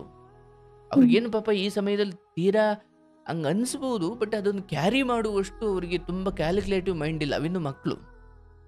ಬಟ್ ದೊಡ್ಡವರಾಗಿ ಬದುಕು ನೋಡಿರೋ ನಿಮ್ಗೆ ಹಂಗೆ ಅನಿಸುತ್ತೆ ಅಲ್ವೇ? ಹಾಗಾಗಿ ಪರವಾಗಿಲ್ಲ. ನಾನು ಹೇಳಿದ್ನಲ್ವಾ, ನನ್ನ ತಾಯಿಯನ್ನು ನಾನೊಂದು 7ನೇ ಕ್ಲಾಸ್ 8ನೇ ಕ್ಲಾಸ್ ಆದಮೇಲೆ ನನ್ನ ತಾಯಿ ಹತ್ರ ನಾನು ಮಾತಾಡ್ಲಿಕ್ಕೆ ಶುರು ಮಾಡಿ. ನನಗೆ ಅಲ್ಲಿವರೆಗೂ ಅವ್ರು ಯಾರಾದರೂ ನಾನು ಹಳ್ಳಿಗೆ ನೋಡ್ಲಿಕ್ಕೆ ಬಂದರೆ ನಮ್ಮ ಅಜ್ಜಿ ಹತ್ರ ಬಡ್ಬಿಡ್ಬಿಡು ನೋಡೋಗ್ಬಿಡ್ತಿದ್ದೆ. ಯಾರೋ ಬೆಂಗಳೂರವ್ರು ಬಂದಾರ ಕಣವ ಅಂತ ಹೇಳ್ತಿದ್ದೆ. ನಿಮ್ಮವ್ವ ಕಣವ್ರು ಅಂತ ಹೇಳೋರು ನನಗೆ. ತಂದೆ ಪ್ರೀತಿ ಅಂತೂ ಸಾಧ್ಯವಿಲ್ಲ, ನಾವು ನೋಡೇ ಇಲ್ಲ. ನಮ್ಮ ಅಜ್ಜಿ ತಾತ ನಮಗೆ ಅದೆಲ್ಲವನ್ನೂ ಕೊಟ್ಟು ಬೆಳೆಸೋದು. ಇವತ್ತಿಗೆ ಸುಮ್ಮನೆ ಅಂದ್ಕೊಳ್ತೀನಿ ನಾನು, ಹೆಂಗಿರ್ಬೋದು ತಂದೆ ಆದವನು, ಹೆಂಗೆ ನಡ್ಕೊಳ್ಬೋದು, ಇರಲಿ ತೊಂದರೆ ಇಲ್ಲ, ಅದೇನು ದೊಡ್ಡ ದೋಷ ಅಂತ ನಾನು ಅಥವಾ ನಾವು ನತದೃಷ್ಟರು ಅಂತಲೂ ನಾನು ಹೇಳಲ್ಲ. ಯಾಕಂದರೆ ಅದ್ರ ಯೋಚನೆಯೇ ಬರ್ದಂಗೆ ನಮ್ಮನ್ನು ಸಾಕಿದ್ರಲ್ಲ. ಈಗ ನೀನು ನಿಮ್ಮ ತಮ್ಮನೋ ಯಾರೋ ಇದ್ದಾರಲ್ವಾ, ಅವ್ರನ್ನೇ ತಂದೆಯ ಸ್ಥಾನದಲ್ಲಿ ಕಾಣ್ಲಿಕ್ಕೆ ಹೇಳಬೇಕು ಮಕ್ಕಳಿಗೆ, ಅದೊಂದು ಸಂಸ್ಕಾರ. ಹಾಗಾಗಿ ತಾಯಿಯಾಗಿ ನೀವು ಭಾವನಾತ್ಮಕವಾಗಿ ಕುಗ್ಗಬಾರ್ದು. ಮಕ್ಕಳ ಹಿಂಗಾಗಿರ್ಬೋದು, ತೊಂದರೆ ಇಲ್ಲ, ನಮಗೆ ಭಗವಂತ ಎಲ್ಲ ಕೊಟ್ಟಿದ್ದಾನೆ. ತಂದೆ ಇರೋವರೆಗೂ ಆದರ್ಶವಾಗಿ ಬದುಕು ಹೋಗಿದ್ದಾರೆ. ನಮ್ಮ ಬದುಕು ಅಷ್ಟೇ. ಮಕ್ಕಳಿಗೆ ಹೇಳ್ತೀಯೋ ಬಿಡ್ತೀಯೋ, ನಿನಗೆ ನೀನು ಅಂದುಕೋ. ಅವ್ರ ಮುಂದೆ ಅವರ ತಲೆಯಲ್ಲಿ ಏನೇನು ಓಡ್ತಿರ್ಬೋದು ತಂದೆ ಇಲ್ದಿರೋ ಕಾರಣಕ್ಕಿಂತ ನೀನೇ ಊಹೆ ಮಾಡಿಕೊಂಡು ನೀನೇ ಎಮೋಷನಲ್ಲಿ ಹಾಗೆ ಯೋಚನೆ ಮಾಡ್ಕೊಂಡು ಕಣ್ಣೀರು ಹಾಕೋದ್ರಲ್ಲೂ ಏನೋ ಒಂಚೂರು ಸುಖ ಅನಿಸ್ಬೋದು. ಅಯ್ಯೋ ನನ್ನ ದುಃಖಕ್ಕೆಲ್ಲ ಕರಗ್ಬಿಡುದು, ಅಥವಾ ಎಲ್ಲ ಒಂಚೂರು ಸಮಾಧಾನ ಮಾಡ್ತಾರೆ. ಅಂತಿಮವಾಗಿ ನೀನು ಬಿದ್ದು ಹೋಗ್ತೀಯ. ಯಾಕಂದರೆ ಟೆನ್ಷನ್ ಮಾಡ್ಕೊಂಡೆ ತಾನೆ ಗಂಡನಿಗೆ ಈ ಸ್ಥಿತಿ ಬಂದಿದ್ದು. ಅದೇ ಯೋಚನೆ ನೀನು ಮಾಡಿದ್ರೆ ನಿಮಗೂ ಹಂಗೆ ಆಗುತ್ತಷ್ಟೇ. ಬೇಡವ, ಉತ್ಸಾಹದಿಂದ ಇರು. ಕೃಷ್ಣ ಅವನೇ ಎಲ್ಲವೂ, ಅವನೇ ತಂದೆ, ಅವನೇ ತಾಯಿ, ಭಗವಂತ. ಯಾಕಂದರೆ ಎಲ್ಲರೂ ಈ ಭೂಲೋಕಕ್ಕೆ, ಈ ಭೂಮಿಗೆ ಬಂದ ಅತಿಥಿಗಳು. ಯಾರು ಶಾಶ್ವತವಾದ ಮನೆ ಮಾಡ್ಕೊಂಡಿಲ್ಲ, ಇಲ್ಲೆಲ್ಲ ಬಾಡಿಗೆ ಮನೆಗೆ ಇದ್ದೀವಿ ನಾವೆಲ್ಲ, ನೀವೆಲ್ಲ, ಹೌದಲ್ಲ? ನಿಮ್ಮ ತಂಗಿ ಗಂಡ ಆದರೂ ನಿಜವಾದ ಮನೆಗೆ ಈಗ ಹೋಗಿದ್ದಾರೆ ಅವರು. ನಾವೆಲ್ಲ ಬಾಡಿಗೆ ಮನೇಲಿ ಇರೋದು. ಮೇಲೆ ಇರುವುದು ನಮ್ಮ ಮನೆ, ಇಲ್ಲಿರುವೆವು ಸುಮ್ಮನೆ. ಹಂಗೆ ಯಾರ್ಯಾರು ಕಷ್ಟದಲ್ಲಿ ಉಪಕಾರ ಮಾಡಿದ್ರಲ್ಲ ಅವರನ್ನ ಸದಾ ತಂಪೊತ್ತಿನಲ್ಲಿ ನೆನ್ಕೋ. ಇದೇ ನೀನು ಅವ್ರಿಗೆ ಕೊಡೋ ಮೊದಲ ಅಂದ್ರು ಮರಳಿ ನೀನೇನೋ ಅವ್ರಿಗೆ ಕೊಡೋದಾದ್ರೆ ಅವರ ಹಣ ಆಮೇಲೆ, ಆದರೆ ಅವರನ್ನು ಸ್ಮರಣೆ ಮಾಡುವುದಿಲ್ಲಲ್ಲ ತಂಪೊತ್ತಿನಲ್ಲಿ, ಅದು ಬಹಳ ಮುಖ್ಯ. ಅಷ್ಟು ಮಾಡು, ಒಳ್ಳೇದಾಗಲಿ. ಮಕ್ಕಳನ್ನು ಚೆನ್ನಾಗಿ ಸಾಕವ. ಕಾರ್ಯಕ್ರಮ ಕೇಳ್ತಾ ಹೋಗು. ಬಹುಶಃ ನಿನಗೆ ಎಷ್ಟೋ ಹೆಣ್ಮಕ್ಳು ಗಂಡ ಬದುಕಿದ್ರು ನೀನು ದುಃಖ ಪಡ್ತಿದೀಯಲ್ಲ, ಅದಕ್ಕೆ 100ರಷ್ಟು ದುಃಖ ಬದುಕಿದ್ರು ಪಡ್ತಾವ್ರೆ. ಯಾಕಂದ್ರೆ ಅದಕ್ಕೆ ಬೇರೆ ಕಾರಣ ಇದಾವೆ. ವ್ಯಥೆ ಪಡಬೇಡ, ಒಳ್ಳೇದಾಗ್ಲಿ. ಮಕ್ಳೇನು ಓದ್ತಿರೋದೀಗ? ದೊಡ್ಡವಳು ಫಸ್ಟ್ ಇಯರ್, ಇವಾಗ PUC. ಓ ಹೌದಾ? ಚಿಕ್ಕವನು 7th. ಆಯ್ತು ತಾಯಿ, ಚೆನ್ನಾಗಿ ನೋಡ್ಕೋ. ಏನೇ ಇರ್ಲವ, ನಿನಗೆ ಏನೇ ದುಃಖ ಆದ್ರೂ ಕಾರ್ಯಕ್ರಮ ಇದೆ, ಅಣ್ಣ ಅಂದ್ಕೋ. ನೀನು ಕರೆ ಮಾಡು, ಮಾತನಾಡು, ನಿಮ್ಮ ಜೊತೆ ನಾವಿದ್ದೀವಿ. ಬಹುಶಃ ಹಂಗನ್ಸುತ್ತೆ ಕೆಲವೊಮ್ಮೆ, ಏನೋ ಒಂದು ಕತ್ಲಲ್ಲಿ ಒಬ್ಬರೇ ಕೂತು ಯೋಚನೆ ಮಾಡ್ಬೇಕಾದ್ರೆ ಮುಗೀತು ಬಿಡು, ಇನ್ನೇನು ಇಲ್ಲ, ಅದಿಲ್ಲ ಇದಿಲ್ಲ. ಹಂಗೇನಿಲ್ಲವ. ಎಷ್ಟೋ ಹೆಣ್ಣುಮಕ್ಳು ಮದುವೆ ಆಗಿ ನರಕ ನೋಡೋಕ್ಕಾಗದೆ, ಗಂಡನ ಸಹಿಸೋಕ್ಕಾಗದೆ ಬೇರೆ ಹೋಗಿ ಮಕ್ಕಳನ್ನ ಸಾಕೊಂಡು ಜೀವನ ಮಾಡುತ್ತಿದ್ದಾರೆ. ಅಂಥದ್ರ ನಡುವೆ ನನ್ನ ಗಂಡ ಚೆನ್ನಾಗಿ ನೋಡ್ಕೊಳ್ತಿದ್ರು, ಯಾಕೋ ಭಗವಂತ ಹೀಗೆ ಮಾಡಿಬಿಟ್ಟ. ತೊಂದರೆ ಇಲ್ಲ, ನಾನು ಯಾರನ್ನು ದೂಷಿಸೋಕೆ ಹೋಗಲ್ಲ, ಯಾಕಂದ್ರೆ ಅದರಿಂದ ಪ್ರಯೋಜನ ಇಲ್ಲ.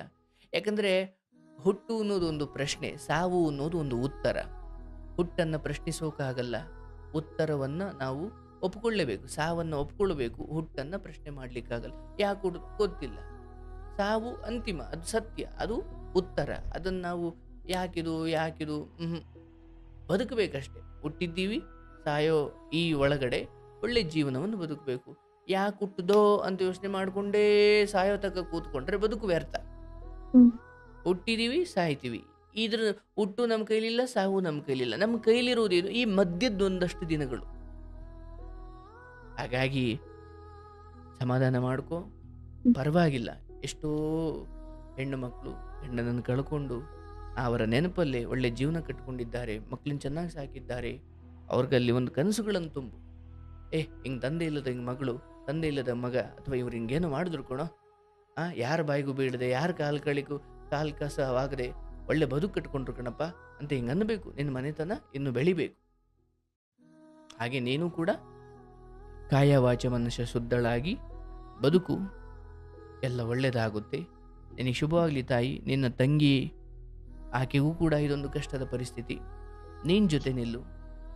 ಇಬ್ಬರದ್ದು ಹೆಚ್ಚು ಕಡಿಮೆ ಒಂದೇ ದೋಣಿಯ ಪ್ರಯಾಣ. ಪರಸ್ಪರ ಇಬ್ಬರು ಗಟ್ಟಿಯ ಕೈ ಹಿಡ್ಕೊಳ್ಳಿ. ಏನೇ ಕೆಟ್ಟಗಳಿಗೆ ಬಂದ್ರ ಜೊತೆ ಇರಿ. ತಾಯಿ ಚೆನ್ನಾಗಿ ನೋಡ್ಕೊಳ್ಳಿ. ಪಾಪ ನಿಮ್ಮ ಬದುಕನ್ನ ನಾನು ಸ್ವಲ್ಪ ಜೀವನದಲ್ಲಿ ದುಃಖ ಅನುಭವಿಸಿದ್ರು ಕೂಡ ನಿಮ್ಮ ಬದುಕಿನ ಬಗ್ಗೆ ಅದೇನು ಕನ್ಸು ಕಟ್ಕೊಂಡಿದ್ಲೋ ಏನೋ. ಆಗ್ಲವ, ಧೈರ್ಯವಾಗಿರು, ಟೈಮ್ ಊಟ ಮಾಡು, ಎಲ್ಲ ಒಳ್ಳೇದಾಗುತ್ತೆ. ಶುಭವಾಗ್ಲಿ ತಾಯಿ, ಒಳ್ಳೇದಾಗ್ಲಿ. ಭಗವಂತ ನೋಡಿ, ಕಾರ್ಯಕ್ರಮವನ್ನು ಕೇಳ್ತಾ ಇರೋ ಎಲ್ಲರಿಗೂ ನಾನು ಪ್ರಾರ್ಥನೆ ಮಾಡೋದು, ನೀವು ಯಾವ ಜಾತಿ ಆಗಿರಿ, ನೀವು ಯಾವ ಧರ್ಮ ಆಗಿರಿ, ನೀವು ಯಾರೇ ಆಗಿರಿ, ನಿಮಗೆ ಸಾಕ್ಷಾತ್ ಭಗವಂತನ ಅನುಗ್ರಹ ಇದೆ. ನೀವು ಮಾಡಬೇಕಾಗಿರೋದಿಷ್ಟೇ, ನಿಮ್ಮ ಆರೋಗ್ಯವನ್ನು ದಯವಿಟ್ಟು ಚೆನ್ನಾಗಿ ನೋಡ್ಕೊಳ್ಳಿ. ಆರೋಗ್ಯವನ್ನು ಚೆನ್ನಾಗಿ ನೋಡ್ಕೊಳ್ಳೋದು ಅಂದ್ರೆ ಅದರ ಅರ್ಥ ಟೈಮ್ಗೆ ಆಸ್ಪತ್ರೆಗೆ ಹೋಗಿ ಬಾಡಿ ಚೆಕಪ್ ಮಾಡಿಸೋದ್ರಿಂದ ಮಾತ್ರ ಆರೋಗ್ಯ ಚೆನ್ನಾಗಿರೋದಿಲ್ಲ. ಒಳ್ಳೆ ಮಾತು, ಟೈಮ್ಗೆ ಊಟ, ಒಳ್ಳೆಯವರ ಸಹವಾಸ, ತನಗೆ ಬಂದ ಕೆಲಸದಲ್ಲಿ ತನಗೆ ಬರುವಷ್ಟು ಸಂಬಳದಲ್ಲಿ ಇರೋದ್ರಲ್ಲಿ ಬದುಕನ್ನು ನಡೆಸುವಷ್ಟು ಒಂದು ಬುದ್ಧಿವಂತಿಕೆ, ತೃಪ್ತಿ ಜೀವನ, ಸರಳ ಜೀವನ. ಟೆನ್ಷನ್ ಮಾಡಿಕೊಂಡು, ಟೆನ್ಷನ್ ಯಾವಾಗ ಆಗುತ್ತೆ? ನಾವು ಹೊರೋಕ್ಕಾಗದೇ ಇರುವಷ್ಟು ಭಾರಗಳು, ಮಾಡೋಕ್ಕಾಗದೇ ಇರುವಷ್ಟು ಕಮಿಟ್ಮೆಂಟ್ಗಳು, ಯಾರನ್ನೋ ಮೆಚ್ಚೋಕೆ, ಯಾರಿಂದಲೂ ಸಭಾ ಸೆನ್ಸ್ಕೊಳ್ಳೋಕೆ ಏನೇನೋ ಮಾಡೋಕೆ ಹೋಗ್ಬಿಡ್ತೀವಿ ಕೆಲವೊಮ್ಮೆ. ಬೇಡ. ನೋಡಿ, ಈ ಹೆಣ್ಮಗಳು ಎಷ್ಟು ಗಂಡನನ್ನು ಉಳಿಸ್ಕೊಳ್ಳೋಕೆ ಒದ್ದಾಡಿದ್ರು. ಇದರಿಂದ ನಾವು ಕಲಿಬೇಕಾದ ತುಂಬ ಪಾಠಗಳಿದ್ದಾವೆ. ಗಂಡ ಕೆಳಗೆ ಬಿದ್ದಂಥ ಕಾಲಕ್ಕೆ, ಗಂಡ ಹಾಸಿಗೆ ಹಿಡಿದಂಥ ಕಾಲಕ್ಕೆ ಹೆಂಡತಿ ಹೇಗೆ ಆರೈಕೆ ಮಾಡಬೇಕು. ತನ್ನ ಕಿಡ್ನಿ ಕೊಡ್ಲಿಕ್ಕೆ ತಯಾರಿದ್ರು, ತನ್ನ ತಾಳಿಯನ್ನ ಮಾರಿ ಗಂಡನನ್ನು ಉಳಿಸ್ಕೊಳ್ಳೋಕೆ ತಯಾರಿದ್ರು. ಹಾಗಾಗಿ ಒಳ್ಳೆಯವ್ರಿಗೆ ಕಷ್ಟ ಬರಲ್ಲ ಅಂತ ಇಲ್ಲ. ಗಂಡ ಎಷ್ಟು ಒಳ್ಳೆಯವರು ಇವರು, ಆದರೂ ಯಾಕೆ ಹಿಂಗಾಯ್ತು? ಕಷ್ಟಗಳು, ಸಾವು, ದುಃಖ, ತಾಪತ್ರೆಗಳು ಒಳ್ಳೆಯವರು ಕೆಟ್ಟವರು ಅಂತ ಇಲ್ಲ. ಕೆಟ್ಟವರನ್ನ ಈ ಜನ್ಮದ ಕೆಟ್ಟತನಗಳು ಕಾಡಿದ್ರೆ ಒಳ್ಳೆಯವರನ್ನ ಪೂರ್ವದ ಪ್ರಾರಬ್ಧಗಳು ಕಾಡ್ತವೆ. ಹಾಗಾಗಿ ಈ ಜನ್ಮದಲ್ಲಿ ಕೆಟ್ಟವರೂ ದುಃಖ ಪಡ್ತಾರೆ, ಒಳ್ಳೆಯವರು ದುಃಖ ಪಡ್ತಾರೆ. ಸುಖ ದುಃಖ ಅದು ಹಗಲು ರಾತ್ರಿಯಷ್ಟೇ ಸತ್ಯ. ಹಾಗಾಗಿ ಈ ಹೆಣ್ಮಗಳ ಕತೆ ಕೇಳಿದಾಗ ಆರೋಗ್ಯ ಭಾಗ್ಯ ಅದು ಒಂದಿದ್ರೆ ಏನು ಬೇಕಾದರೂ ಸಾಧಿಸಬಹುದು. ಬಿಟ್ಬಿಡಿ ದ್ವೇಷ, ಅವ್ರು ಸರಿ ಇಲ್ಲ, ಇವರು ಸರಿ, ಅವ್ರು ಒಳ್ಳೆಯವರು, ಇವ್ರು ಕೆಟ್ಟವರು, ಅವ್ರು ನನ್ನವ್ರು, ಇವ್ರು ನಾನು, ಏನೂ ಇಲ್ಲ. ನಿಮಗೆ ನೀವೇ ಸತ್ಯ. ನೀವು ಚೆನ್ನಾಗಿದ್ದರೆ ಎಲ್ಲ. ನಿಮ್ಮನ್ನು ನೀವು ಕಾಪಾಡ್ಕೊಳ್ಳಿ. ಯಾರ ಬಗ್ಗೆನೂ ಹಿಂದೆ ಮುಂದೆ ಕೆಟ್ಟದಾಗ ಮಾತಾಡಬೇಡಿ. ಆರೋಗ್ಯವನ್ನು ಹಾಳು ಮಾಡೋದು ಕೇವಲ ಕೆಟ್ಟ ಚಟಗಳು ಮಾತ್ರವಲ್ಲ, ಮದ್ಯಪಾನ ಧೂಮಪಾನ ಮಾತ್ರವಲ್ಲ, ಇನ್ನೊಬ್ಬರ ಕುರಿತು ನಮ್ಮಲ್ಲಿರುವ ಅಸೂಹೆ, ಆತಂಕ, ಭಯ, ಕೋಪ, ಈರ್ಷ್ಯೆ, ಮತ್ಸರ ಇವೆಲ್ಲ ನಮ್ಮನ್ನು ಸುಡ್ತಾ ಹೋಗುತ್ತವೆ ಅಲ್ವಾ? ಹಾಗಾಗಿ ತುಂಬ ಎಚ್ಚರಿಕೆಯಿಂದ ಇದ್ರೆ ಜೀವನ ಚಂದ ಅಂತ. ಭಗವಂತ ನಿಮ್ಮನ್ನು ಚೆನ್ನಾಗಿಡ್ಲಿ. ನೋಡಿ, ನನ್ನ ಕೈಲಿರೋದು 2 ಒಳ್ಳೆ ಮಾತು ಹೇಳೋ ಅವಕಾಶ. ನಾನೇನು ದೇವರಲ್ಲ, ನಾನು ನಿಮ್ಮ ಹಾಗೆ ಮನುಷ್ಯ. ಯಾವಾಗ ಯಾರ ಬದುಕು ಏನೋ ಯಾರಿಗೂ ಗೊತ್ತಿಲ್ಲ. ಇವತ್ತು ಮೇಲಿರೋನು ನಾಳೆ ಬೀದಿಗೆ ಬರ್ಬೋದು. ಇವತ್ತು ಏನೂ ಇಲ್ಲಪ್ಪ, ನನ್ನ ಬದುಕು ಮುಗೀತು ಅನ್ನೋನು ಬೆಳಗ್ಗೆ ಅಷ್ಟೊತ್ತಿಗೆ ಪವಾಡದಂತೆ ಅದ್ಭುತವಾಗಿ ಏನೋ ಕುಬೇರನ ಪುತ್ರನಂತೆ ಬದುಕಬಹುದು. ಗೊತ್ತಿಲ್ಲ. ಹಾಗಾಗಿ ಯಾರನ್ನೂ ಹೀಯಾಳಿಸಬೇಡಿ, ಯಾರನ್ನೂ ಕಡಿಮೆ ಮಾಡಬೇಡಿ. ಹಣದಿಂದಲೂ, ರೂಪದಿಂದಲೂ, ಬಣ್ಣದಿಂದಲೂ, ಬಟ್ಟೆಯಿಂದಲೂ ಯಾರನ್ನೂ ಅಳಿಬೇಡಿ. ಯಾಕಂದರೆ ಬದುಕಿನ ವಸ್ತುಸ್ಥಿತಿಗಳು, ಬದುಕಿನ ಏಳು ಬೀಳುಗಳು, ಕಪ್ಪಗಿರೋನು ಬಡವನಾಗಿ ಬದುಕ್ತಾನೆ, ಇಲ್ಲ ಅವನು ಎಲ್ಲರಿಗಿಂತ ದೊಡ್ಡ ಮನುಷ್ಯನಾಗಬಹುದು. ತುಂಬ ಬೆಳ್ಳಗಿರೋನು ಶ್ರೀವಂತನಂತೆ ಬದುಕ್ತಾನೆ, ಇಲ್ಲ ಅವನು ಬಿಕಾರಿಯಂತೆ ಬದುಕಬಹುದು. ಬಣ್ಣ ನೋಡಿಯೋ, ಬಟ್ಟೆ ನೋಡಿಯೋ, ವೇಷ ನೋಡಿಯೋ, ಹಣ ನೋಡಿಯೋ, ಮನೆ ನೋಡಿಯೋ, ಆಸ್ತಿ ನೋಡಿಯೋ ಯಾರನ್ನೂ ಅಳಿಬೇಡಿ. ಎಲ್ಲರೂ ಭಗವಂತನ ಪುತ್ರರು, ಎಲ್ಲರೂ ಭಗವತ್ ಸಂತತಿ. ಹಾಗಾಗಿ ಒಬ್ಬರಿಗೆ ಕೊಡುವ ಶಕ್ತಿ ಇದ್ದಾಗ ಕೊಟ್ಟುಬಿಡಿ. ಈ ತಾಯಿ ಗಂಡನನ್ನ ಆಸ್ಪತ್ರೆಗೆ ತೋರಿಸಿ ಒದ್ದಾಡ್ತಿರ್ಬೇಕಾದ್ರೆ ಎಷ್ಟು ಜನ ಮುಂದೆ ಬಂದು ಸಹಾಯ ಮಾಡಿದ್ರು. ಅವರೇ ಅಂಥವರ ಸಂತತಿ ಹೆಚ್ಚಾಗಬೇಕು. ಆಗಲಿ, ಒಳ್ಳೇದಾಗಲಿ. ಪಾಪ ಯಾವ ಹೆಣ್ಮಕ್ಳಿಗೂ ಈ ಥರ ಒದ್ದಾಟಗಳು ಬರಬಾರ್ದು. ಕಷ್ಟ ಹೆಂಗಿದೆ ನೋಡಿ ಪಾಪ, ಹೆಂಗೆ ಒದ್ದಾಡಿರ್ಬೋದು. ಅವತ್ತು ತಾಳಿ ಇಕ್ಕಬೇಕಾದ್ರೆ ಏನೇನು ಯೋಚನೆ ಓಡಿರ್ಬೋದು ಈ ಹೆಣ್ಮಕ್ಳಿಗೆ. ಪಾಪ